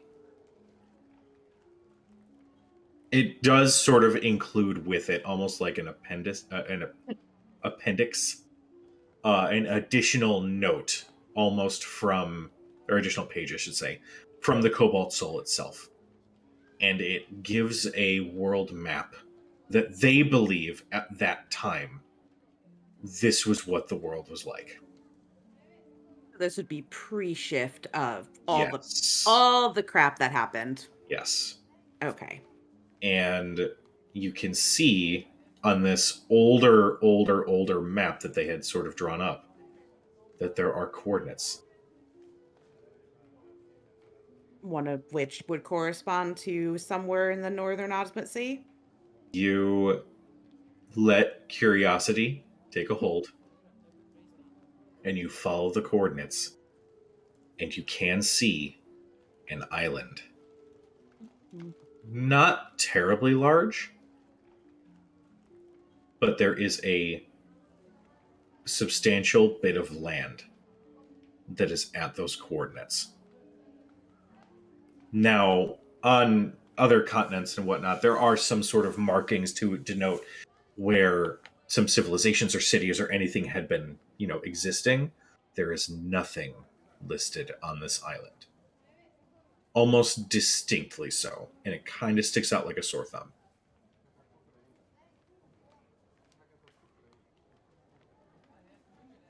I think I'm gonna have to contact Current. Really? I'll just slide the map over. So you think we need to go flying again? Not necessarily, no. I think that if, well, if it didn't change location. Can it do that? Well, yeah, I mean, mountains grow, continents erode. I mean, it would still Sure. technically be wherever it was, but I don't know, volcanoes erupt. For all we know, that location doesn't exist anymore. But something was there. Well, And I'd like to know if, I don't know, in her travels she found anything. I mean, I wouldn't mind going flying again. I think Thurston might mind, but I probably Mm. wouldn't. Maybe we can stabilize the ship before we go this time. A little less of the Maybe we could just let Current do the ship stuff. that's but yes, I think that's, well, at least where Enwin was attempting to go. Whether he was successful or not, we really don't know. Do you think there's answers there? I think that there's likely to be something there. I don't know if it's just more questions. Well, maybe we should bring it to the group. Oh, no, most definitely. Some of this is quite interesting. I think it's... We've known for a while now that this goes back a long time. That we're dealing with, well, forces, I guess, that have existed for thousands of years, possibly longer. And I think these forces, well, what's happening now happened before. And it took a lot to stop it. It's going to take a lot to stop it again. And there's a lot less, well, let's just say the deities are not quite as active on this plane now as they were back then. Idea does return without any books, and she says, "I'm so sorry. It turns out another Cobalt Soul rep had checked some of these out, like the idiot that he is. So I've already alerted some of the other Cobalt Soul and an expositor. They will be apprehending them and bringing them back in. It's just a researcher who didn't want to stay in the dormitory. I've encountered him before. It's nothing big. So I apologize. I unfortunately don't have any other books that I can provide on that topic right now. Not a worry. I think what you've brought us is going to keep us busy for a couple of days. Well, it'll keep me busy for a while. Arthea might need some more in the next day or two, but she reads much. She's already back, like in the book. She's got like a notebook in one hand. She's got another book open. She's copying. I need to get she's you a copying. new notebook, Arthea. Thank you for your assistance. If there's something else you need to do, we'll just be sitting here for a while. I understand. I'm 100% okay just chilling here. I've been running around so much. I'm just gonna relax here, if that's okay. You guys just do your thing. I'll be alright. Sure. Have you ever heard of any stories? I mean, it could just be, I guess, legends that are passed down. I know my people have them, certainly, of people who could, I guess, travel to other worlds or other planes. I personally, I've encountered a couple tales. There's actually a specific culture that does that. They actually hunt down Illithid. They're called Githyanki. Those have been researched and known to show up from time to time in the material plane. Those are typically of a warrior persuasion. But in terms of other planes jumpers, I'm not quite certain. I mean, I could No, I'm just kind of a passing curiosity. Oh, okay. It seems that we've come across a number of references to traveling between, and it's unclear if they mean planes in the sense that we understand them or worlds. Um, And I feel that if it's something that was discussed at one point, it probably made its way into stories and campfire tales, and these things have a way of hiding a little kernel of truth. yeah, I mean, I suppose that's typically where all information comes from eventually. It's just stories passed down generation to generation and whatnot. I mean, let me see what I can come up with. Give me a little bit of time. Yeah, no, Because take that's your a very time. specific genre, but I'll see what I Surprised it is even a genre. can. And Cadriel, uh, will say that if you did want to continue researching and everything, um, in addition to, you know, doing the stuff with Bahamut and with training with Rayla, that will take you through your month, going into present day, if you're cool with Yeah, it. that sounds perfect. That was the major three things I was planning, plus the stuff with Dermot. So Okay. Arathea. So we've already got your researching into the planes. That would likely be back half, I think, of the month. The Sure. first thing she would have done would be the day after we got there. Okay. She would have returned to the observatory to see if A, Estella is awake, and B, leaving her kind of half conscious and passed out on a bed as she's unsettled. And also, there's a really nice model of really wants. don't push that. She You wants to do a hell of a lot more than that, but we'll start with. you go to the observatory, and the older woman that sits at the front, that has greeted you guys every time you visited, does regard you, but then does actually say, she is actually seen. There's a visitor that is stopping through at the moment. Just so you are aware. Just, you know, in case there was any private business between the two of you. Who is she? Is it someone I know? Someone, one of my people, or? Oh, no, it's a colleague of hers. A new, somebody from Wildmount, I believe. A fellow mage, I do suppose. I mean, I suppose I could wait down here. I don't want to disturb a. I mean, it's up to you. I just wanted to kind of prepare you, just in case you did walk in and see somebody strange you have possibly not seen before. Um, He is here, rather friendly, so I suppose it should be fine. here, strange? Nah, never.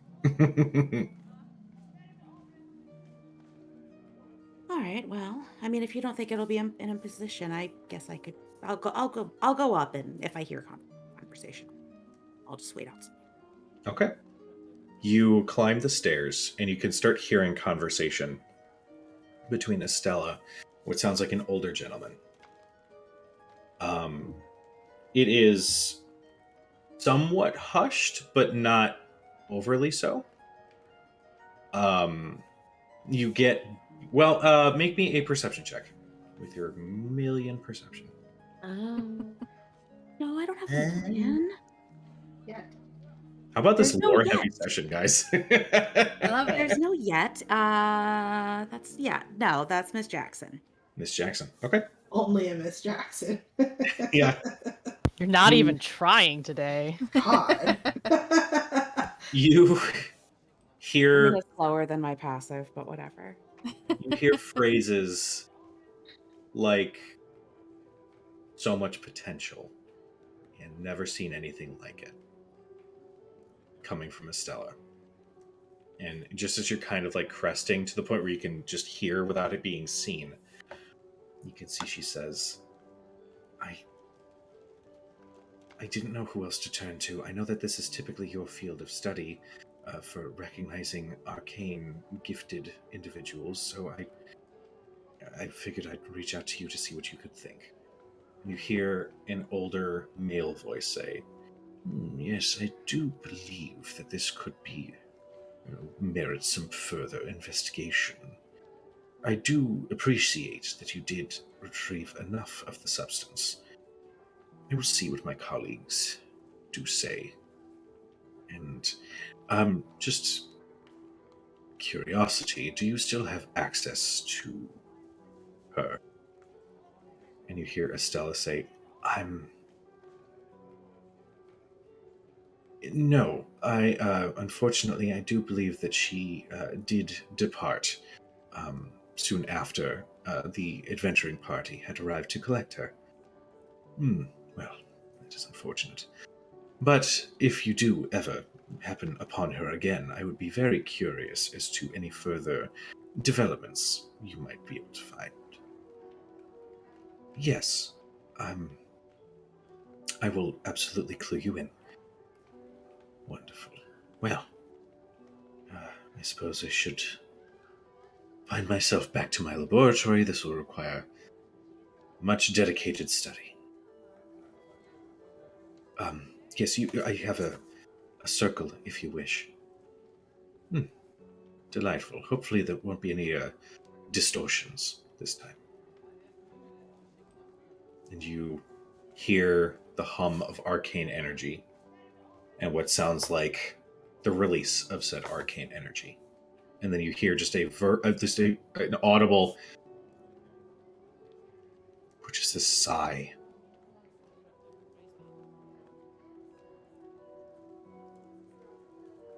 Okay. And you hear her kind of clear her throat, and then she just sounds like she's milling about, taking care of some additional research notes. I'll wait probably maybe 30 seconds or so after I feel that hum fade. Mm. And then just give a knock on the door. Okay. Oh, just a moment. You hear shuffling of papers. And then eventually the door opens. Hello. Oh, hello, Arthea. How are you? Hello. I sincerely apologize. I was beyond exhausted. No. Trust me, we might have looked okay by the time we reached you, but for the 2 weeks before, I've seen worse. I know how it is. You get absorbed in something and, well, time seems to fly. Agreed. Please come in. Is there what? So sorry. How may I help you? Is Ellis doing all right? I think so. She generally seems to be a very happy child, shall we say? That was definitely infectious on her part. Yes, her energy is something to behold. Nothing quite like it. I think she might be driving Irid up the wall, but Irid was but a day or two, and she calmed down. she did make her put her dishes in the sink before leaving. Yeah. So, hopefully, there wasn't any other messes left behind. But no, actually, I feel kind of embarrassed, but when we were here last time, you had retreated, and I couldn't help but you had a model laying out, and I couldn't help but to, take a look at it. What model were you referring to? It was You see, she looks at you, and her vibe shifts a little bit. Real insight. Go for it.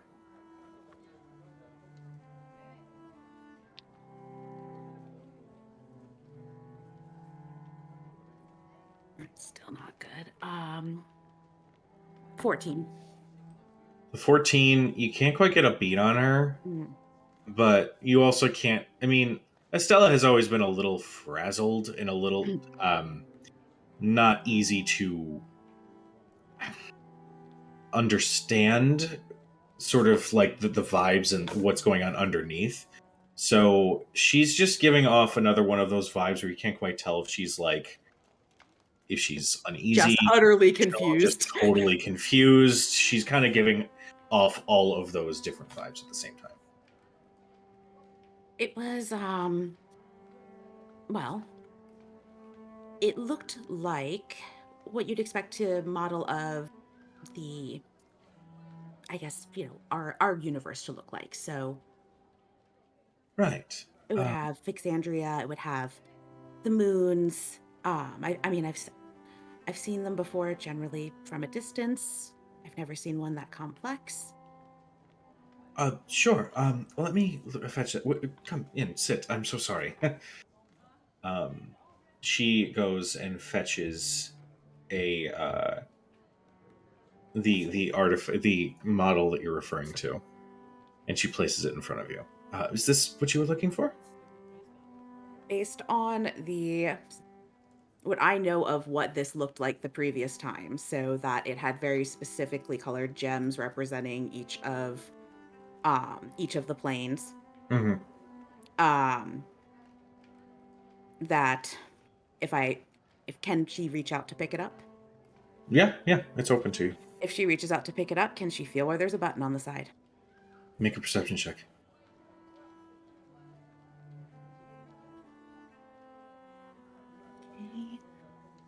Okay. Perception check is 18. With an 18, you do not feel a button. Does it look similar? It looks exactly as you remember.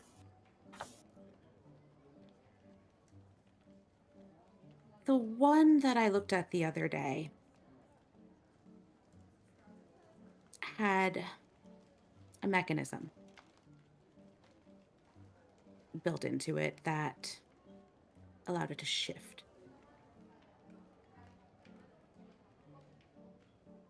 Right. I'm so sorry. Let me go and fetch the other one. And as she grabs it, I need you to make a wisdom saving throw. Bitch. Oh shit. Oh, that's a floor. Not good. Wisdom saving throw is I can't add 23. You register that she tries to cast Charm Person on you without using verbal or somatic components. And she's almost looking expectantly at you. You don't need to see that one. This is the item that you were looking for. I don't have another item that has a particular mechanism attached to it. Get mad, Arthur, get mad. Fireball right in her face. Yeah. Banish. Wow. I 0 just to need, 100. Listen. I want to know who she was talking to. It's probably fucking Trent Ickathon, Ludinus Deleth. We don't have time Should for be this bastards. nonsense. Power word kill. Yeah. whoa. Where did I get these? I woke up this morning with these spells prepared. Do you not always have power word kill prepared? Yeah. I didn't understand. Rookie mistake. You wake up, I woke up with some extra spells that I never happened to have learned placed there. Yeah. Now you're a warlock. Every morning when Take Dermot level wakes up, the there. first spell he preps is power word kill. I will look at her, and she'll look at her and kind of follow along going through this. Okay. And wait till she gets to the end of her suggestion that I take this, and I'm going to use momentary stasis, and I need her to make a con save. Oh shit! I will try. All right, first off, It has no components. It has nothing that would indicate. it just It happens if she fails her con save of 18. okay. You said you were kind of going along with what she was saying beforehand. Well, I suppose you're Yes. I mean, listening to what she was listening to what she was requesting. not. Okay. All right. I'm happy to make a I don't Deception. deception. Go ahead and Deception. make me a deception check. This is the best music, by the way, for this. Yeah, it really is. Subtle wizard fight. Oh Yeah. Jesus, that's actually really good for me. 19. Oh No. Oh, shit! shit. No. Yeah, she's nods along, and you see she's got this wave of like, oh, thank God, and then she's going to make her save.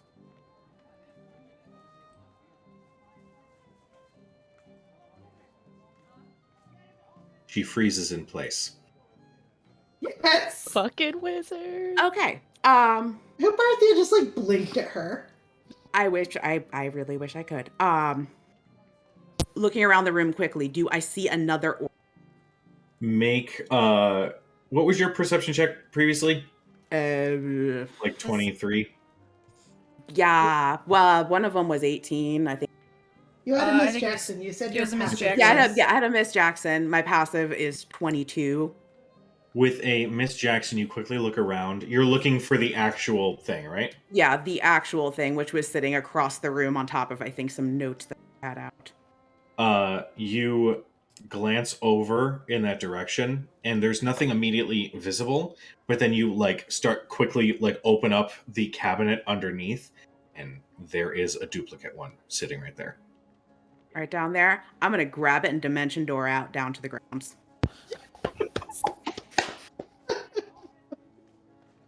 All right, you grab it and disappear from sight.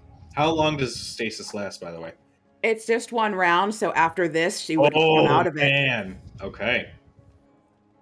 All right.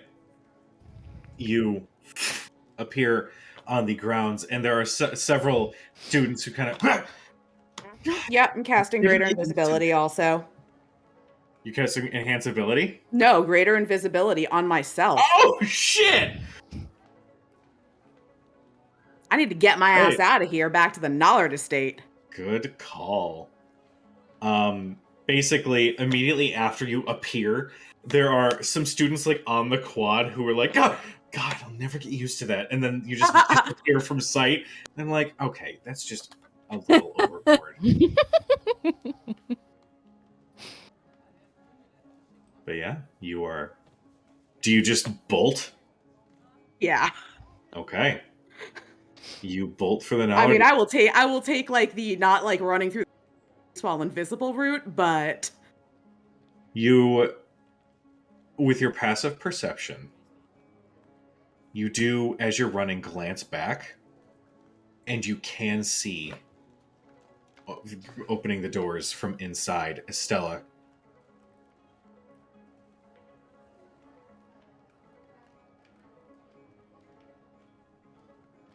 And closes the door. But you keep bolting. You make it back to the Nollard estate in one piece. where's Cad?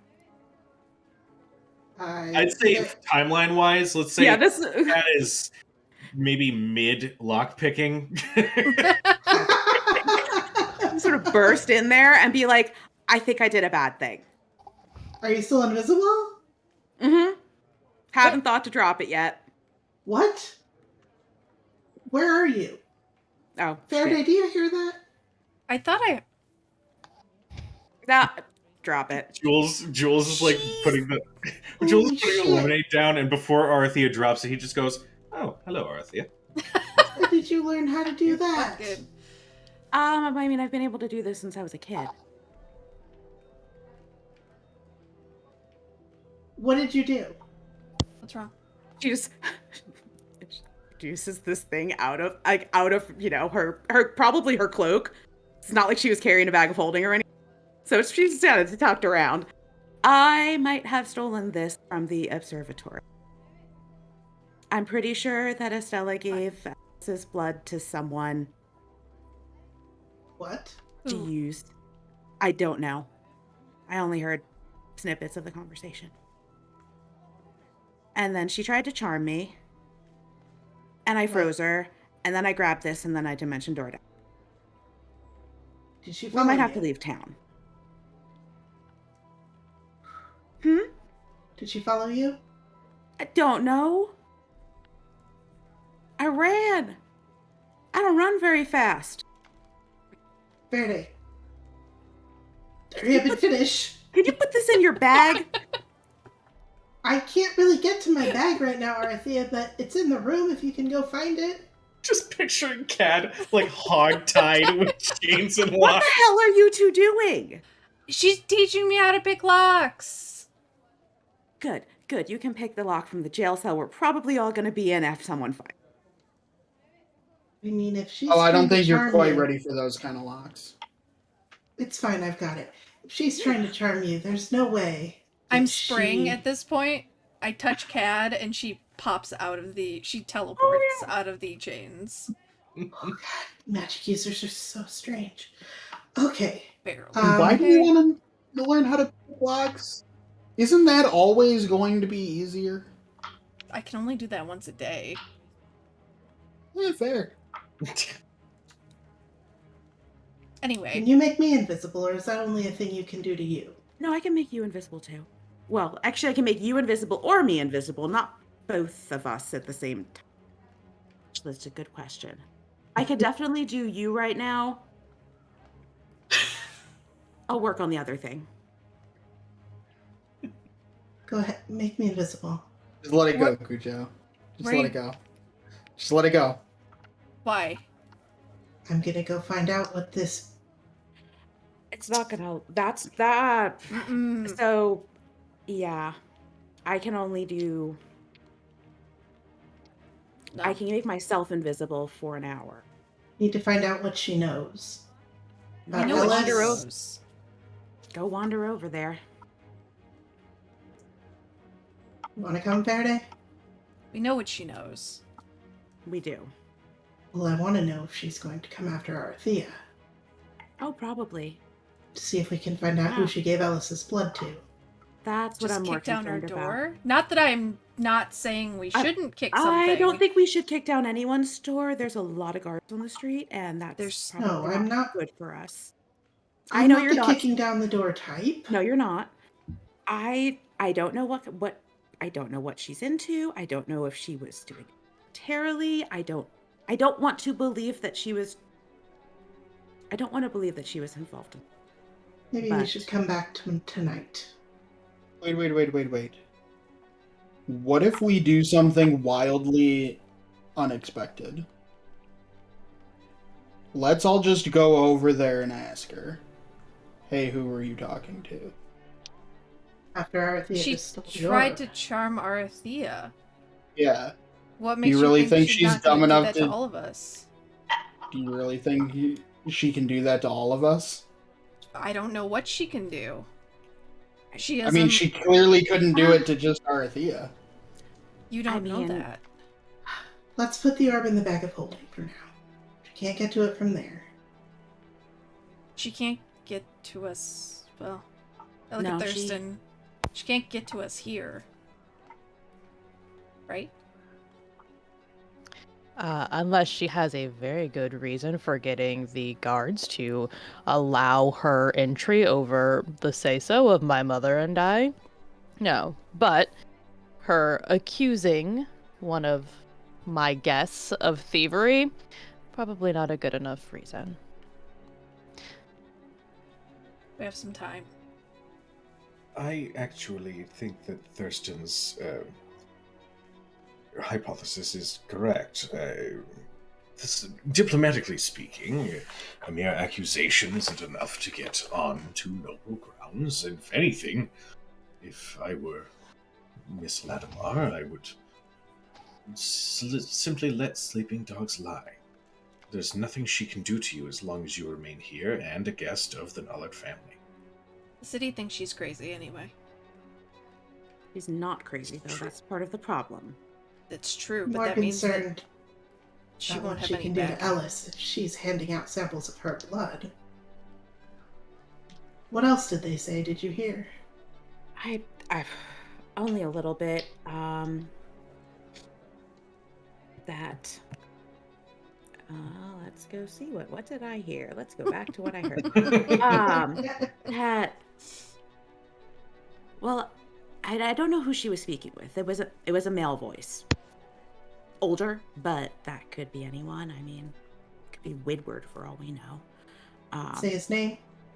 She did not say his name, although he did depart via, I think, teleportation circle. Mentioned something about hopefully it didn't have the same problems. Well, So if we're lucky, maybe he's in a different plane of existence. hopefully not one we're going to. Hmm. Oh God, that would be our luck. But she said that she saw a lot of potential, that she'd never seen anything like it. And then I guess he said it could merit further investigation and that he'll see what his colleagues have to say. There was one teeny little bit in there. He asked if she still had access to her. Yes. She said And she left town. yes, he was looking, to, I'm guessing, meet Ellis in person. I think. We need He to was get her interested. out of here as soon as possible. I don't know what I will say when, he left, she did seem to, deflate a bit. I don't know if maybe she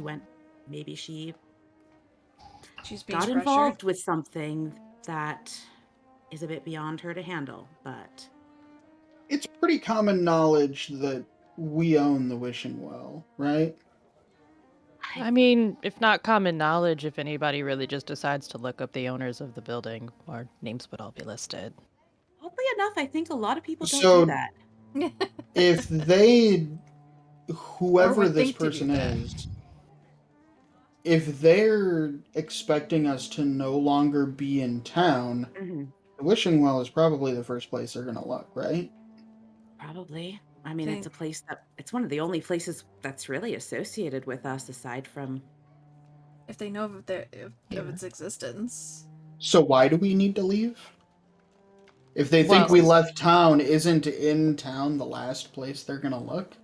Well, at least my presence will be very well known shortly at Algar's essentially congratulatory gala.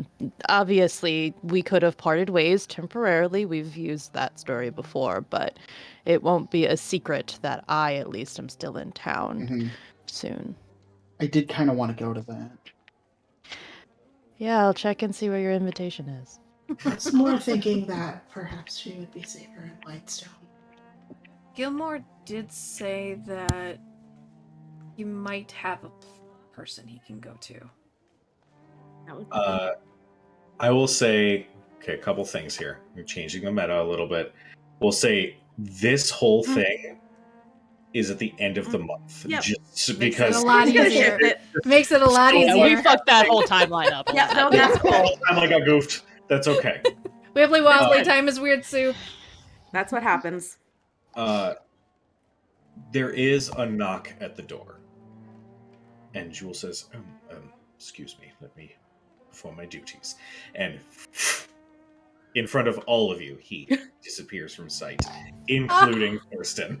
When did he learn how to Misty Step? That's so interesting. He could have taught me that years ago. And you hear distant, oh, welcome. Yes, please come right in. And into the room walks one Sean Gilmore. Oh, my lovely darlings. God, I love this place. It's so wonderful. Thank you. Well, I promised you gifts, so I have gifts. Firstly, for My dear, dear Faraday, I present you this. And he presents a whip. Much longer than the one you are currently using. This is the inescapable lash. Its range is 20 feet. Jesus H. Macy. It's a +1. Shit.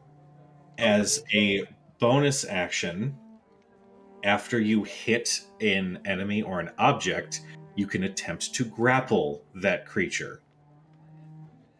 Let me see. Yeah, so it is gonna now the DC is 8 plus your prof plus your strength. Just Okay. keep that in mind. But yeah, 20 feet. So it'll be lower, but okay. But the 20 feet reach is But reach plus a +1. yes.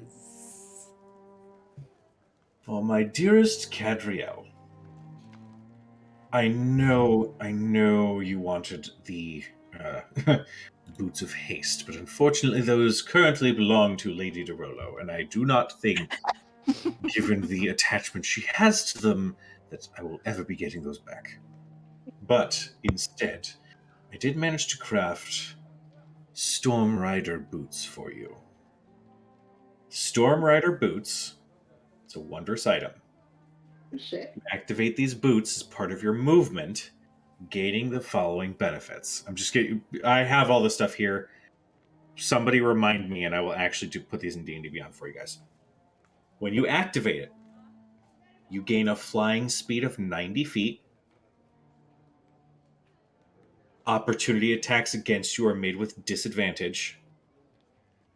And whenever you move within 5 feet of a hostile creature, it must make a dex save or take 3d8 lightning damage. Whoa! Damn.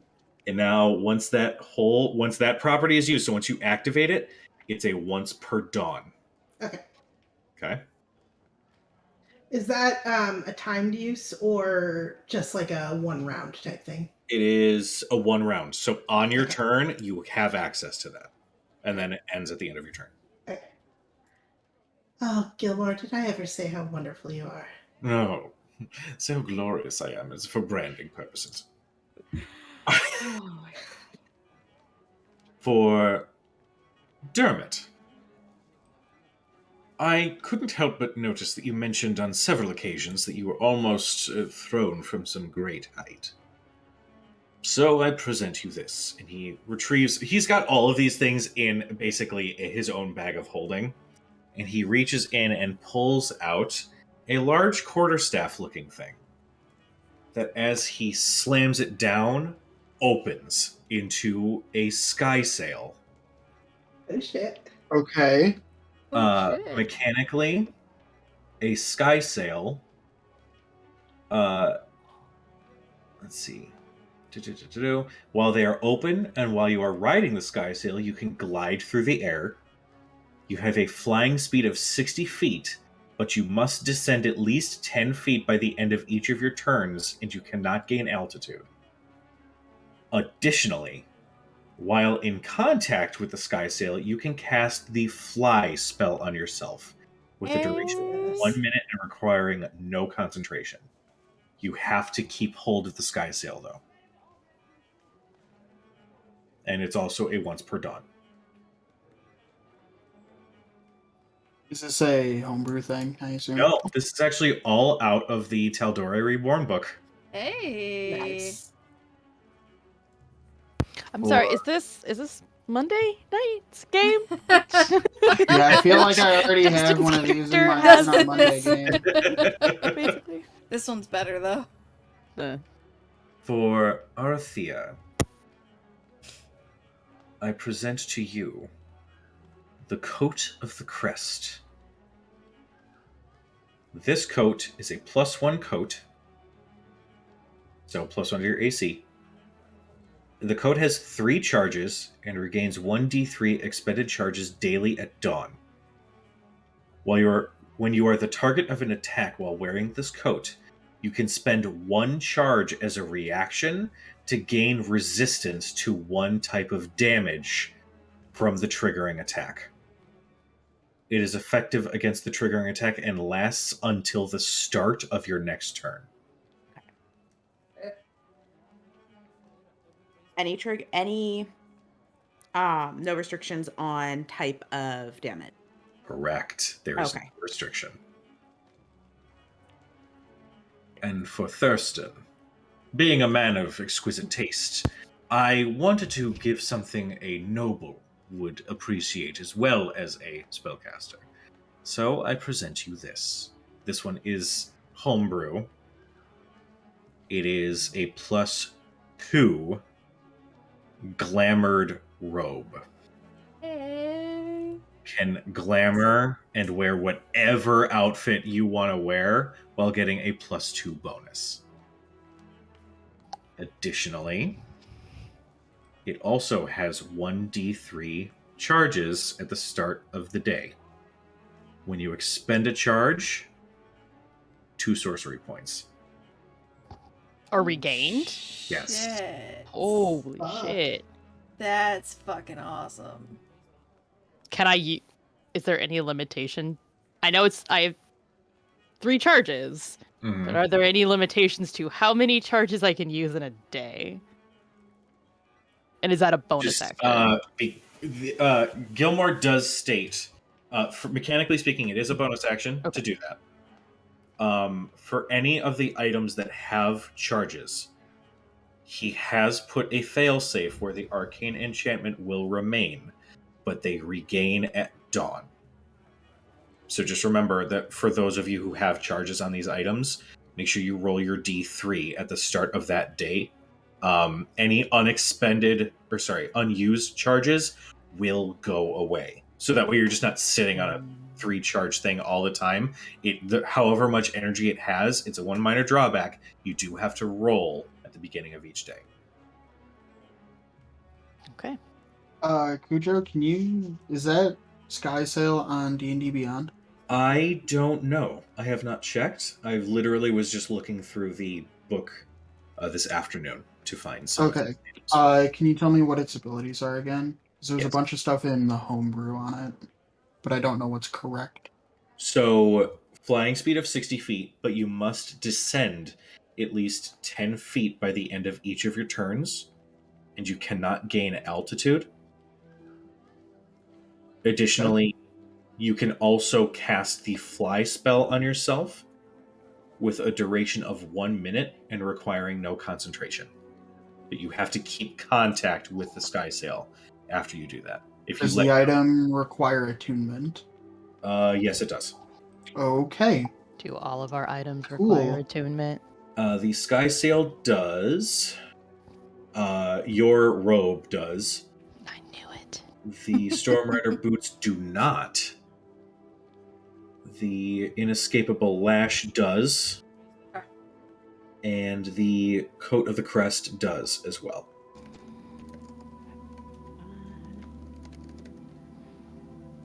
And then, because I love you all very dearly, you actually remind me a lot of some old friends of mine. I present you this, and he pulls from the bag a golden doorknob.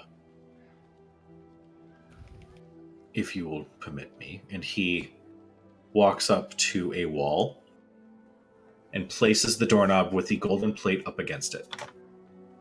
He then turns, and you watch as there is a seam of a door that appears in the wall. Actually, one of you, please. Oh do my the god. honors. This is the coolest thing ever. Sure. I guess it's my Your house. wall that you Mhm. put a door in all of a sudden. Turn that. You open the door, and you find a mansion hallway, similar to that of the mansion you had stayed with when you were staying with Gilmore. Now, you will have to find some sort of solid vertical structure, Jesus Christ, it's 11 o'clock, to attach it to. But it has all of the accommodations that my personal mansion does provide. The layout, the food, the accommodations are yours to construct as you will.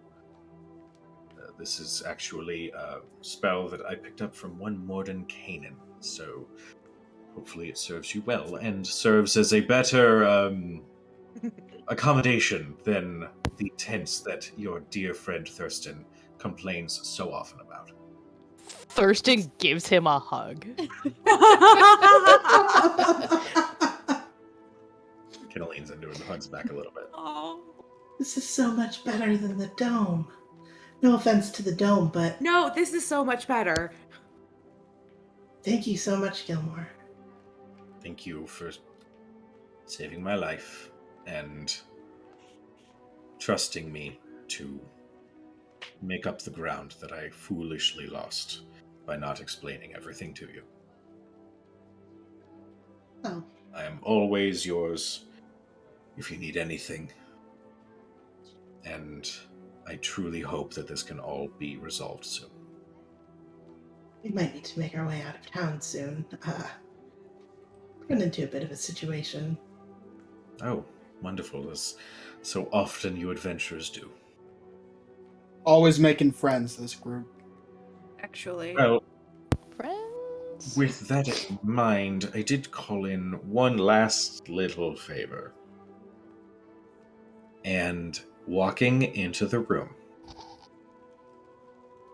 wearing a beautiful, deep red dress made of leaves and vines, with a mantle that looks like it's made of autumn leaves, with red hair that sort of lays back under these glamorous horns, is one voice of the Tempest, Keyleth of the Arashari. Hi, I was told you guys may need help and protection, and that's where we're gonna end tonight's session. Damn it! Excellent. Oh, that's so good. I love Keyleth so much. I love Keyleth Ellis so is gonna have much. all the fun. All the fun. We just also, side note, we just got a raid as we are ending. Oh, of shit, course. really? Yeah, Oh, we did. jeez. Oh shit! Hi guys. Oh no, Oh, there are people. man. What do we do? I don't know Act how many are natural. watching, but yes. Oh, no. Yeah. We had just gotten a raid and a new Oh, follower, no. so. Oh no! Thank Well, you, Tanya, Tambia Thank Hook. you for the raid. Oh, surprise raid. Oh, dang it! So good. That just means you guys will have to follow us and watch us next week on Wednesday. Yeah. Yes. So sorry, guys. You guys literally jumped in at the end of a night. A friend told me about you. Oh Which my friend? God. Do we have other friends? Blame I Ian. didn't think Oh. so. Ian. Robot. Oh, we have one other friend. Right, Oh, right. okay. do. That's right. That friend. That friend. That singular friend. Yes. The one. Just the one. We have the one. We have Neo. Yes. Shit. We're fucked. Well, Yes. it is legit, his his fault. fault. Right. Well, we will discipline Ian off. That sounds. Will there thought also Robert be was pretty lock much- picking lessons? Lessons? involved? Yeah, uh-huh. Yeah. Guys, okay, I'm just gonna put this in perspective. Okay, we've only been gaming for like 4.5 hours. My brain is mush right now. It was a lot of RP Did today, we man. was game so for fun, like 8 though. hours in the past? I don't know how to do It's when we were young and spry. It was so much God. fun, though. Ay, ay, ay. Well, thank you, players, for putting up with a very lore-heavy session. It was a Good. blast. It was good. It's Yeah. good because I had it's so gonna much hit fun. the fan soon. And it's not. knew. It's Arthea's fault this time. I fucking knew that. I was like, no, why does she have that thing? And everyone's like, oh no, there's just. Fucking said. Didn't I you? Yep. want to know who her friend from Wildmount was. There are a lot of shady Guarantee you characters. that neither of the people in my head are good. Nope, the ones in my head are awful. They're awful people that I do not want having anything like that. Was he from Wait, from Rexentrum? Wildmount? To Was be he from fair, most Rexentrum? people- There's one cool dude from Wildmount. Yeah. Are they alive at this time? Yusa? I don't He know. was alive. I don't know what the fuck he was doing at this point. Probably hiding in his Yeah. Yeah, So my Isn't suspicion is- Adrian though. Darrington from Wildmount? My suspicion is more like, one of the douchers from Anyone on the Rexentrum, assembly is Cerberus awful. Assembly. Yeah, the entire assembly is awful. Basically everyone who position is evil. It's cursed. It's the Delilah Briarwood position. It's been cursed. That's Dragma, yeah. Well, to everybody who tuned in and to everybody currently in the chat, thank you so much for joining us. Yes. I'm Only 4.5 sorry. hours. I just finished a 7-hour stream. I would love to have just finished a 7-hour stream. Yeah, Unfortunately, I have this really shitty gig called a day job. yeah. It's the Bullshit. worst. But definitely follow the channel. We do play every Yes. Wednesday night from 6:30 to Whenever. Whenever Kuja Central. gives Central. Usually Yes, not Central. this late. That's 6:30 Central. yes. Yes. So with that in mind, thank you guys so much. We love you. Be nice to each other. Yes. And yeah, we will hopefully see you guys next week. Please come back. Please come back. Please come back. I love you. Yes. All right. Bye, guys. Good night. Hey, bye.